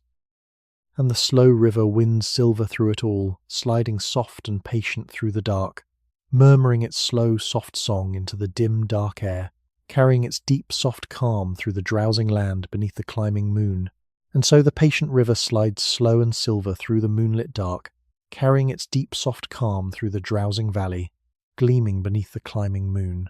and you drift on above it, weightless and at peace, held in the deep, soft calm of the moonlit night, carried gently onward toward the deepest quiet of all, where the whole wide valley lies, still and silent beneath the cool, clear stars, and the long, slow turning of the world draws down at last into its deepest, softest, stillest rest.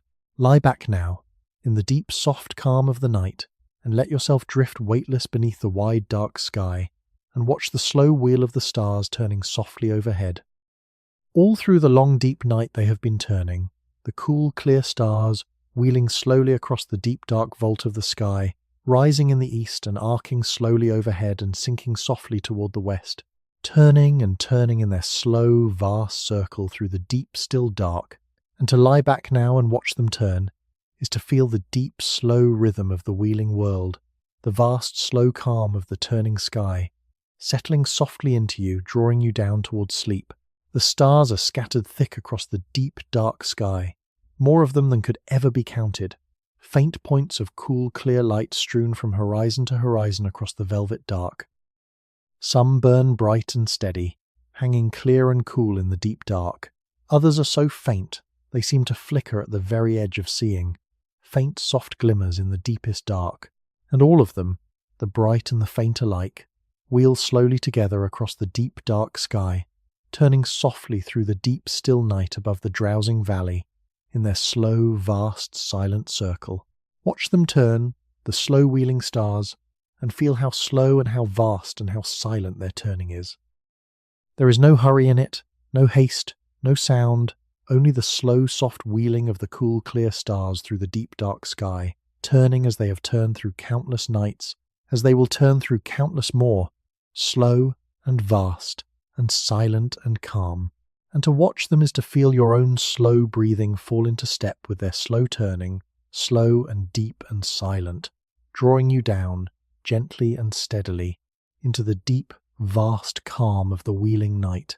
How long, you might wonder, have these same cool stars wheeled above this same green valley, turning slowly through the deep dark sky above the drowsing giants and the scattered herds and the slow silver river? Through ages beyond all counting, beyond all imagining, night after deep dark night, the same slow wheel of stars has turned above this ancient valley, while the long, slow ages came and went below. And tonight they turn above you too, the same cool, clear stars, wheeling slowly through the deep dark sky, and you drift beneath them, weightless and at peace, held in the deep, vast calm of the wheeling night. And the question drifts away, soft and gentle, into the slow turning dark. There is a deep, soft comfort in the slow wheel of the stars, in their slow, vast, silent turning, through the deep, dark sky. For they ask nothing of you, the wheeling stars, and they need nothing from you, and they will turn on softly through the deep, dark night, whether you watch them or not, whether you wake or sleep. And so there is nothing for you to do but lie back in the deep, soft calm, and watch them turn, or let your eyes drift softly closed and feel them turning still, the slow, vast wheel of the cool, clear stars, turning softly through the deep, dark sky above the drowsing valley. The whole wide valley lies still and silent beneath the wheeling stars now, drowsing in the deepest hour. The great giants sleep among the high, dark trees. The herds drowse in their scattered groups across the moonlit plain. The eggs drowse warm in the nesting grounds. The small, soft watchers curl warm and safe in their cool, dim dens. And over all of them the slow wheel of the stars turns softly through the deep, dark sky, casting its faint, cool light over the drowsing land, while the deep, soft silence of the deepest hour lies soft and complete over the resting valley. Drift slowly upward, if you like, and float for a while high above the deep, still valley, up toward the slow wheeling stars, until the whole valley lies small and dim and soft below you, and the great dark vault of the sky spreads vast and deep around you, scattered thick with the cool, clear wheeling stars. There is a deep, soft wonder in it, this drifting up among the slow turning stars, a deep, vast calm, and it settles into you now, easing you, gentling you, drawing you down, even as you drift up among the cool, clear stars, down toward the deep, soft calm of sleep. The cool, clear stars wheel slowly overhead, and the deep, dark sky turns softly around them, and the whole vast, deep night turns slowly and silently above the drowsing valley, and you drift weightless in the midst of it, held softly in the deep, vast calm of the wheeling night. There is no edge to it, this deep, vast calm, no end to it, no hurry in it anywhere, only the slow, soft turning of the cool, clear stars through the deep, dark sky, vast and slow and silent and calm, turning softly on through the deepest hour of the deep, dark night. Let the slow wheel of the stars draw you down now, down past all your waking thoughts, down past all the small cares of the day you have left behind, down into the deep, vast calm of the wheeling night. There is nothing up there among the slow-turning stars but deep, soft calm, deep, vast silence, the slow, soft wheeling of the cool, clear light through the deep, dark sky. And there is nothing down here in the drowsing valley but deep, soft rest, the whole wide valley sleeping softly beneath the wheeling stars, and you drift between them, weightless and at peace, drawn slowly down toward the warm country of sleep. A single faint star falls softly across the deep, dark sky, a thin, soft thread of cool light drawn slowly across the dark, and then it fades, and the deep, dark sky is still again, scattered thick with the slow wheeling stars, turning softly on through the deepest hour, and the whole wide valley drowses on beneath them, still and silent and deeply at peace, while the slow wheel of the stars turns softly through the deep, dark sky, and the deep, soft silence of the deepest night lies soft and complete over the resting land. There is a deep, slow rhythm in the wheeling of the stars, a slow, soft pulse beneath the deep, still calm of the night, the slow turning of the deep, dark sky above the drowsing valley. And your own slow breathing has fallen into step with it now, slow and deep and soft, rising and falling gently in the deep, soft calm, drawing the cool night air slowly in and letting it slowly out, slow as the turning of the stars, deep as the deep, dark sky, soft as the deep, soft silence of the deepest hour, and with each slow, soft breath you sink a little deeper into the deep, vast calm of the wheeling night. Let your breathing slow now. With the slow wheel of the stars, breathe slowly in, slow and deep and soft, drawing the cool night air gently down, and breathe slowly out, slow and long and soft, letting it gently go. And feel yourself sink, with each slow, soft breath, a little deeper into the deep, vast calm of the wheeling night, drawn down softly by the slow turning of the cool, clear stars, down toward the deep, soft silence of sleep. There is nothing to do but breathe, slow and deep and soft, and watch the slow wheel of the stars turn softly through the deep, dark sky. What is it to lie so small and soft beneath so vast a sky, held in the slow turning of the deep, dark night? It is the deepest rest there is, this lying small and soft beneath the wheeling stars, the deepest calm, the deepest peace. For beneath so vast and slow a sky there is nothing that need trouble you, nothing that need hurry you, nothing at all that you must do but rest, small and soft and deeply at peace, held in the slow, vast turning of the deep, dark night. And the question drifts away, soft and gentle, up among the slow wheeling stars. The moon has sunk low now toward the dark western hills, its cool pale light grown soft and dim, and the cool clear stars burn brighter in the deepening dark as the moon slips slowly down. The slow wheel of the stars turns softly on through the deep, dark sky. The deep, soft silence of the deepest hour lies soft and complete over the drowsing valley, and the whole wide valley sleeps on beneath the wheeling stars, still and silent and deeply at peace, sinking deeper and deeper into its deepest rest. Drift slowly down again now, back toward the deep, still valley, and settle yourself softly among the cool, dim ferns, weightless and at peace, and gaze up through the high, dark crowns of the trees at the slow wheel of the stars turning softly overhead. The deep, soft silence of the deepest hour lies all around you. The cool, fresh dew gathers softly on the leaves, and the slow wheel of the stars turns softly through the deep, dark sky above you, vast and slow and silent and calm, drawing you down gently and steadily toward the warm country of sleep. There is a deep, sweet beauty in the slow wheel of the stars, in their slow, vast, silent turning through the deep, dark sky, in the cool, clear light they cast over the drowsing valley. It is the oldest beauty there is, this slow wheel of stars above the sleeping land, and the great gentle creatures of the valley have drowsed beneath it through countless nights, soothed by its slow, vast turning toward their deepest rest. And it soothes you now, the slow wheel of the stars, easing you, gentling you, drawing you down towards sleep. Let yourself settle fully now into the deep, vast calm of the wheeling night beneath the slow turning stars. Let the slow wheel of the stars soothe you, and the deep, soft silence gentle you, and the slow, deep rhythm of your own soft breathing draw you down. There is nothing more to do tonight, nothing more anywhere that needs you, nothing more to carry or to hold. The cool, clear stars wheel softly through the deep, dark sky, and the whole wide valley sleeps beneath them, and there is only rest now, deep, soft rest, in the deep, vast calm of the wheeling night. And so the slow wheel of the stars turns softly on through the deep, dark sky, vast and slow and silent and calm, above the drowsing valley and the sleeping giants and the slow silver river, above you as you drift weightless and at peace among the cool, dim ferns. And it draws you slowly down, the slow wheel of the stars, down past all your waking thoughts, down into the deep, vast calm of the wheeling night, down toward the deepest rest of all, where the whole long ancient day lies softly remembered, drifting gently past once more before the deep, soft silence of sleep. And now, in the deep, soft calm of the deepest hour, let your drifting thoughts wander gently back through the whole long day you have travelled, back through the slow-turning hours from the warm, bright morning to the deep, dark night.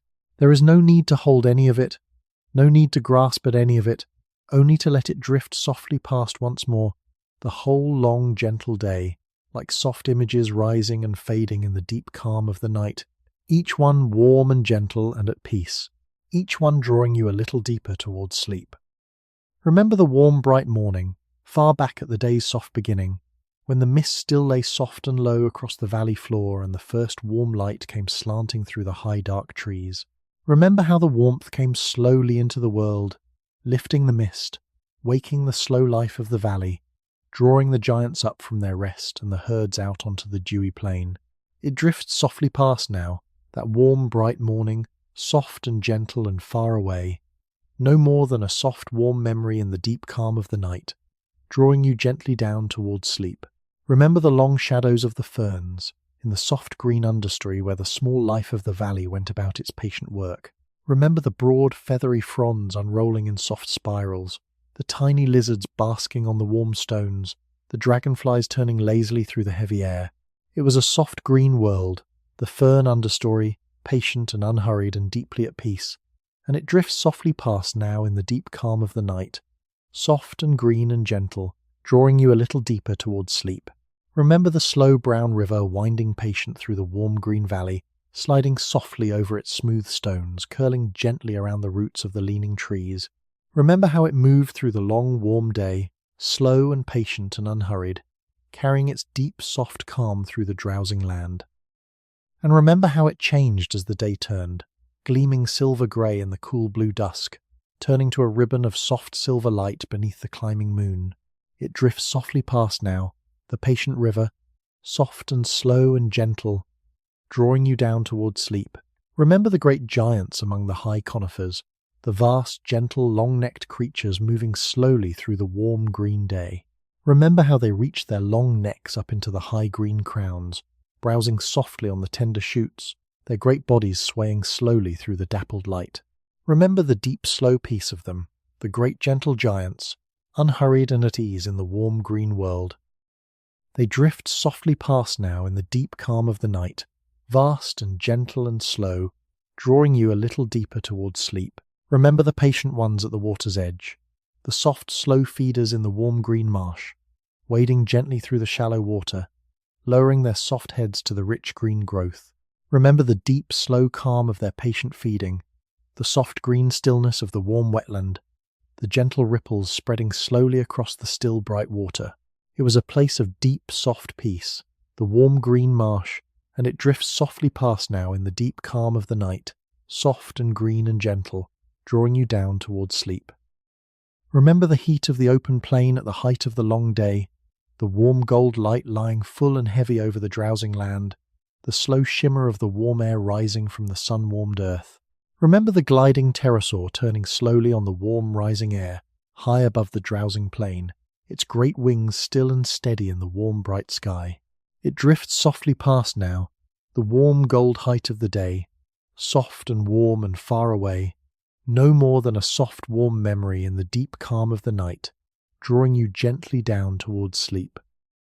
Remember the hunter's quiet hour, when the great predator drowsed in the warm shade through the heat of the day, its great head lowered onto its folded limbs, its slow breath stirring softly in the warm air.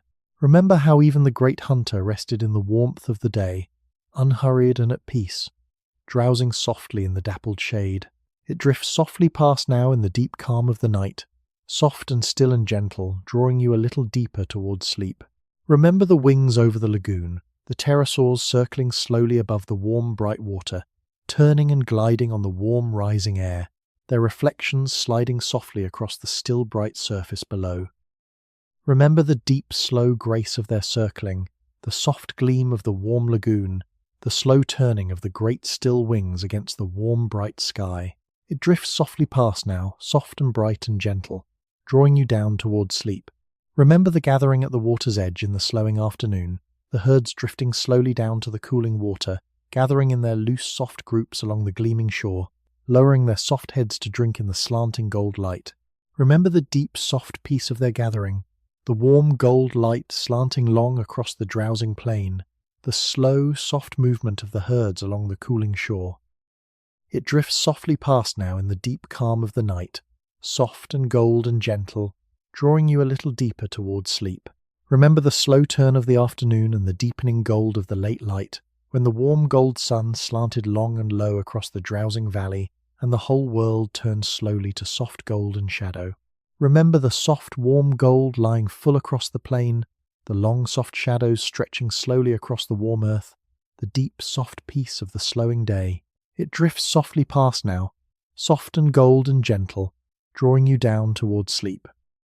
Remember the colour of the late light at the day's soft turning, the deep gold of the sinking sun, the soft warm glow that lay over the whole wide valley as the day drew slowly down toward dusk.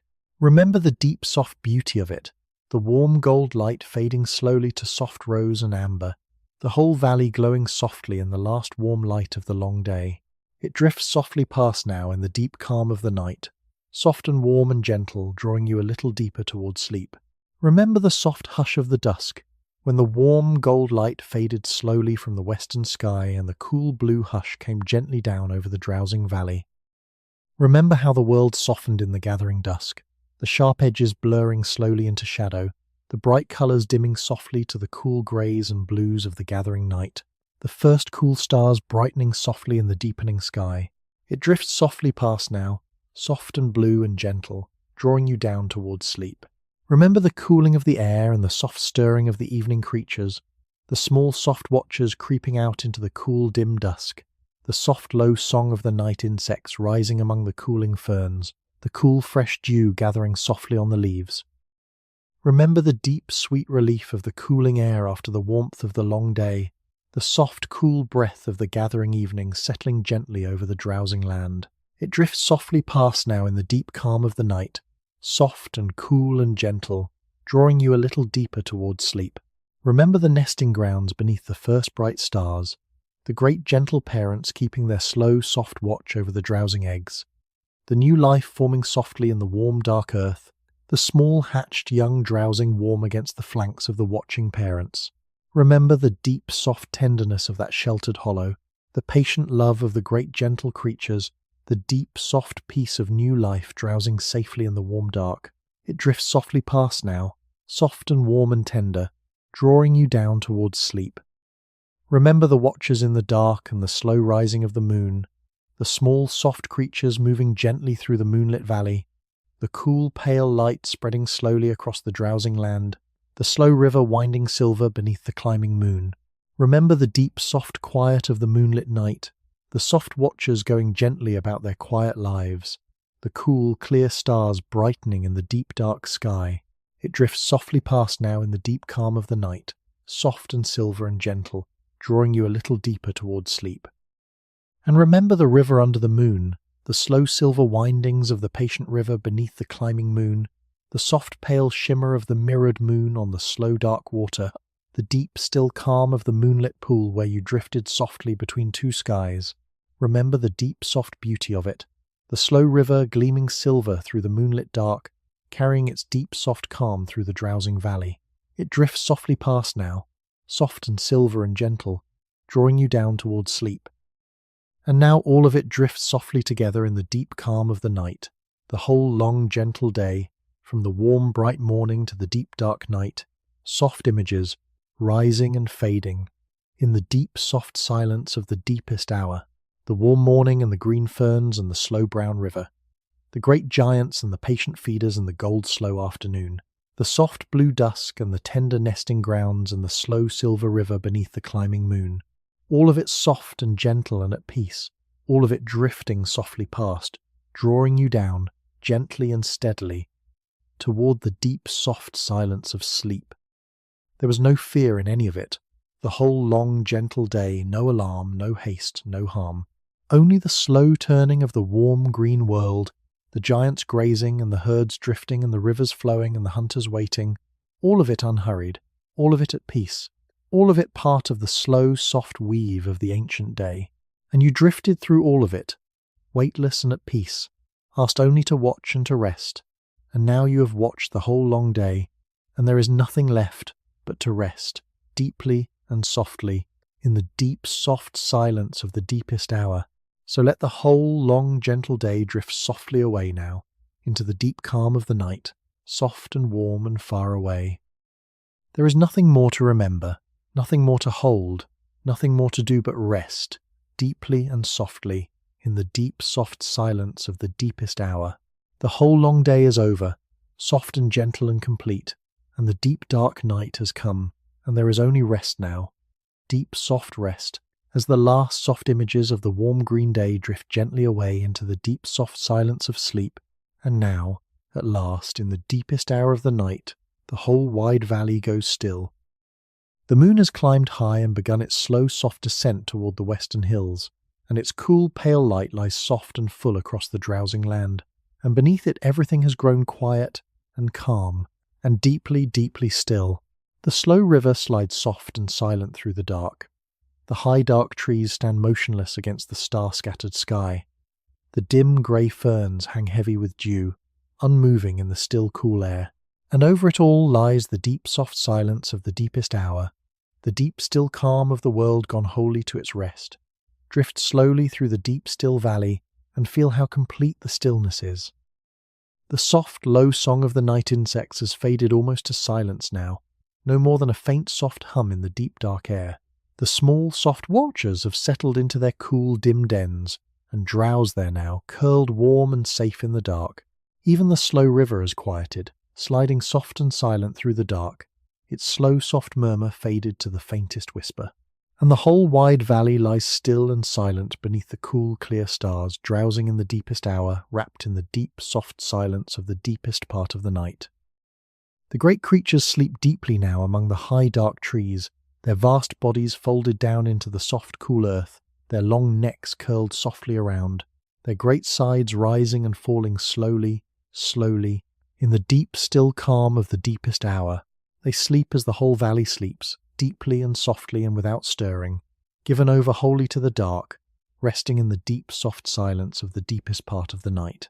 And to drift among them now is to feel the deep, soft peace of their resting, the slow, deep peace of great, gentle creatures wholly at rest, settling into you, deepening your own deep calm, drawing you down towards sleep. The herds drowse deeply now in their scattered groups across the moonlit plain, the young ones tucked warm against the flanks of the old, all of them still and silent in the deep, soft calm of the deepest hour. They have drawn close together against the cool of the deep night, the drowsing herds, and they rest there now, soft and warm and safe, deeply asleep beneath the cool, clear stars, their slow, deep breathing, the only movement in the still, cool air, and the deep, soft peace of their resting rises softly into the starlit dark, mingling with the deep, soft silence of the deepest part of the night. How deep, you might wonder, does the stillness of the deepest hour go, when the whole wide valley lies wholly at rest beneath the cool, clear stars? It goes deeper than the day could ever reach, this deep, soft stillness, down past all movement, all sound, all hurry, down to the deep, slow heart of the resting world, where everything is quiet and calm and wholly at peace. And as you drift through the deep, still valley, that deep, soft stillness settles into you, down past all your own movement and sound and hurry, down to the deep, slow heart of you, where everything grows quiet and calm and wholly at peace. And the question drifts away, soft and gentle, into the deep, still dark. The cool, clear stars are scattered thick across the deep, dark sky now, more of them than could ever be counted, faint points of cool, clear light strewn across the velvet, dark from horizon to horizon. They have wheeled slowly across the sky through the long, deep night, the cool, clear stars, turning slowly above the drowsing valley, and now in the deepest hour they lie scattered thick and bright across the dark, casting their soft, faint light over the still and silent land. And to gaze up at them is to feel the deep, slow turning of the world, the slow, soft wheeling of the stars, the deep, vast calm of the deepest part of the night. Drift slowly upward, if you like, and float for a while high above the deep, still valley, between the drowsing land and the star-scattered sky. Below you the whole valley spreads, still and silent and soft in the cool, pale moonlight. The dark crowns of the conifers, the silver gleam of the slow river, the scattered shapes of the drowsing herds, the dark, sleeping forms of the great giants among the high trees. And above you the cool, clear stars are scattered thick across the deep, dark sky, wheeling slowly through the deep, still dark. And you drift between them, weightless and at peace, held in the deep, vast calm of the deepest part of the night. There is no hurry anywhere now, in all the deep, still valley. The long, warm day with all its slow movement is far behind, and the deep night has come, and the whole wide valley has laid down its labour and given itself over wholly to rest. There is nothing now that must be done, nothing that must be watched, nothing that must be hurried toward.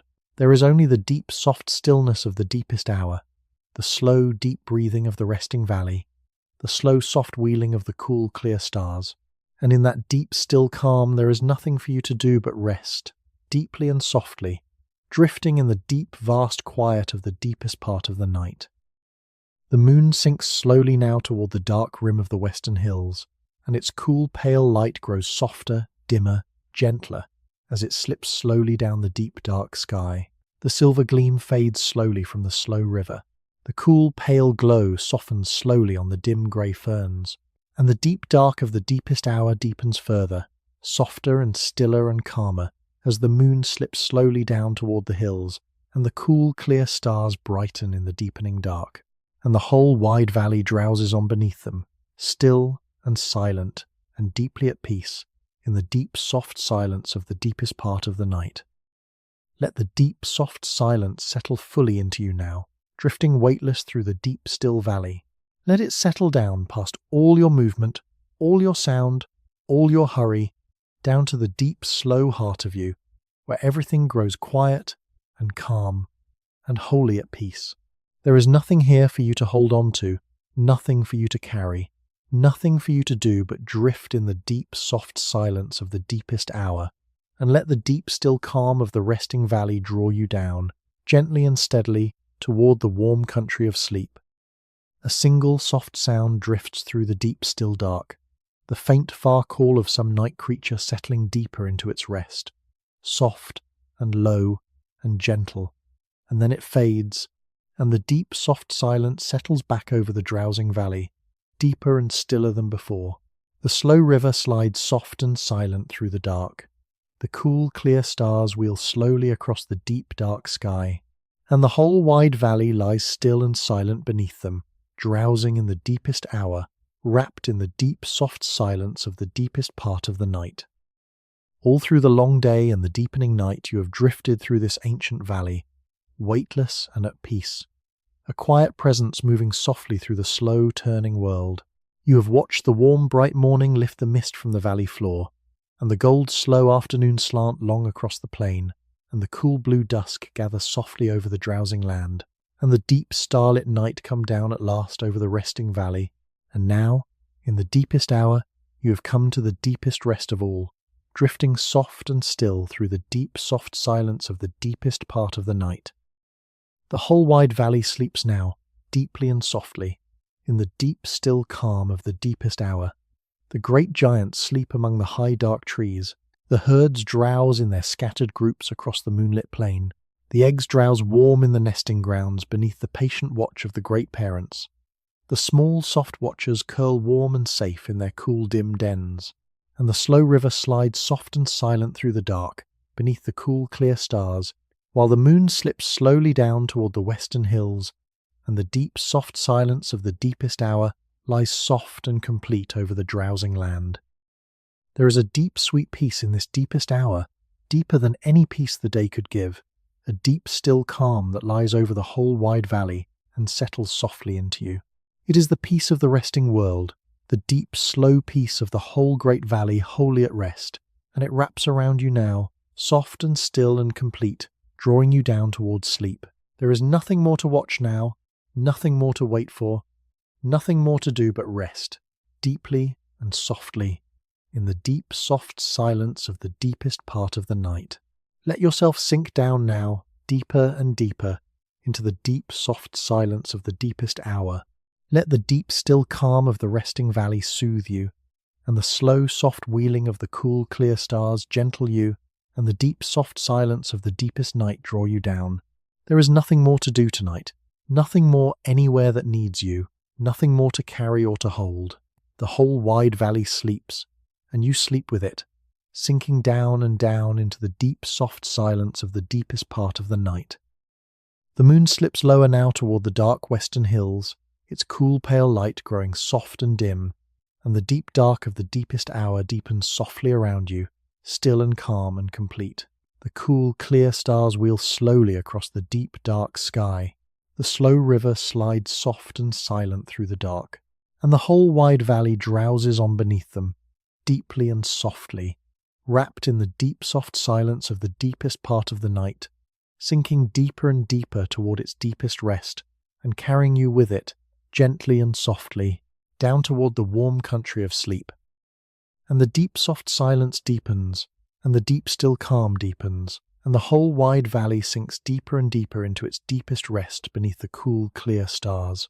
There is nothing now but the deep soft silence, and the slow soft wheeling of the stars, and your own slow soft breathing, growing slower now, and deeper and softer, as you sink down and down into the deep, still calm of the deepest part of the night, and there is nowhere you need to be, and nothing you need to do, and nothing left to hold you to the waking world, only the deep, soft silence, and the deep, still calm, and the warm country of sleep waiting softly just ahead. Rest now, deeply and softly, in the deep, soft silence of the deepest hour. The whole wide valley rests around you, still and silent and deeply at peace beneath the cool, clear stars. The slow river slides soft and silent through the dark. The moon slips slowly down toward the western hills, and you drift soft and still in the deep, vast calm of the deepest part of the night, sinking deeper and deeper towards sleep, held gently and completely in the deep, soft silence of the resting world. There is only stillness now, soft and deep and complete, lying over the whole wide valley and settling softly into you. The long, slow turning of the world has drawn down at last into its deepest, softest, stillest rest, and the whole ancient valley lies wrapped in the deep, soft silence of the deepest part of the night, and you lie wrapped in it too, soft and still and deeply at peace, sinking down and down toward the warm country of sleep. And so the world goes still, deeply and softly and completely, in the deep calm of the deepest hour, beneath the cool, clear stars. The whole wide valley sleeps, the slow river slides soft and silent through the dark, and you drift soft and still in the deep, vast quiet of the deepest part of the night, sinking gently down towards sleep, held in the deep, soft silence of the resting world, as the long, slow, ancient day draws down at last into its deepest and most perfect rest. And so we come to the end of our slow journey through the ancient valley, here in the deep, soft silence of the deepest hour. The whole long, gentle day is over, from the warm, bright morning to the deep, dark night, and the whole wide valley lies still and silent beneath the cool, clear stars, drowsing in its deepest rest. There is nothing more to watch now, nothing more to follow, nothing more to do but rest, deeply and softly, in the deep soft calm of the starlit night. Let yourself sink down now, all the way down, into the deep soft silence of sleep. Let the warm green valley hold you gently, the way it has held you all through this slow journey, asking nothing of you, only that you rest. The great giants sleep among the high dark trees, the herds drowse softly across the moonlit plain. The slow river slides soft and silent through the dark, and you drift soft and still in the deep vast calm of the deepest part of the night, sinking gently down towards sleep. Let your breathing slow now, soft and deep and gentle. Breathe slowly in, drawing the cool calm of the night softly down, and breathe slowly out, letting go of everything, all the small cares of the day, all the weight you have carried, all the thoughts that still drift softly through your mind. Let them go, softly, with each slow, soft breath, and sink a little deeper with each slow, soft breath into the deep, soft silence of sleep. There is nothing now that you must do, and nowhere you must be, and nothing anywhere that needs you. There is only the deep, soft silence of the ancient valley, drowsing beneath the cool, clear stars, and your own slow, soft breathing, growing slower now, and deeper and softer. As you sink down and down into the warm country of sleep, the whole wide valley sleeps, and you sleep with it, held gently and completely in the deep, soft silence of the resting world. Before you drift away entirely into the deep, soft silence of sleep, let one last gentle question drift softly through your mind to wander with you toward your dreaming. If one creature from this ancient valley could walk quietly through your dreams tonight, soft and gentle and unhurried, which would you choose? Would it be one of the great gentle giants swaying slowly through the high green trees, one of the soft slow feeders at the warm green water's edge, or one of the small soft watchers moving gently through the moonlit dark? If a thought drifts to you, you might leave it softly in the comments to share with the others who drift through this quiet valley too, but there is no need to hold it now. Let it drift softly with you into the deep, soft silence of sleep. Thank you so much for watching. If you'd like to see more videos like this, please consider leaving a like and subscribing to the channel, as it really helps us continue making more content. Anyways, see you in the next one. And now let the ancient valley fade softly away. The great giants and the slow river and the cool, clear stars fading gently into the deep, soft silence of sleep. Rest now, deeply and softly, held in the deep, soft calm of the starlit night. The whole wide valley sleeps around you, still and silent and deeply at peace, and you drift soft and still in the deep, vast quiet of the deepest part of the night, sinking gently down, down, into the warm country of sleep. Rest now. Sleep now, and let the deep, soft silence carry you gently away,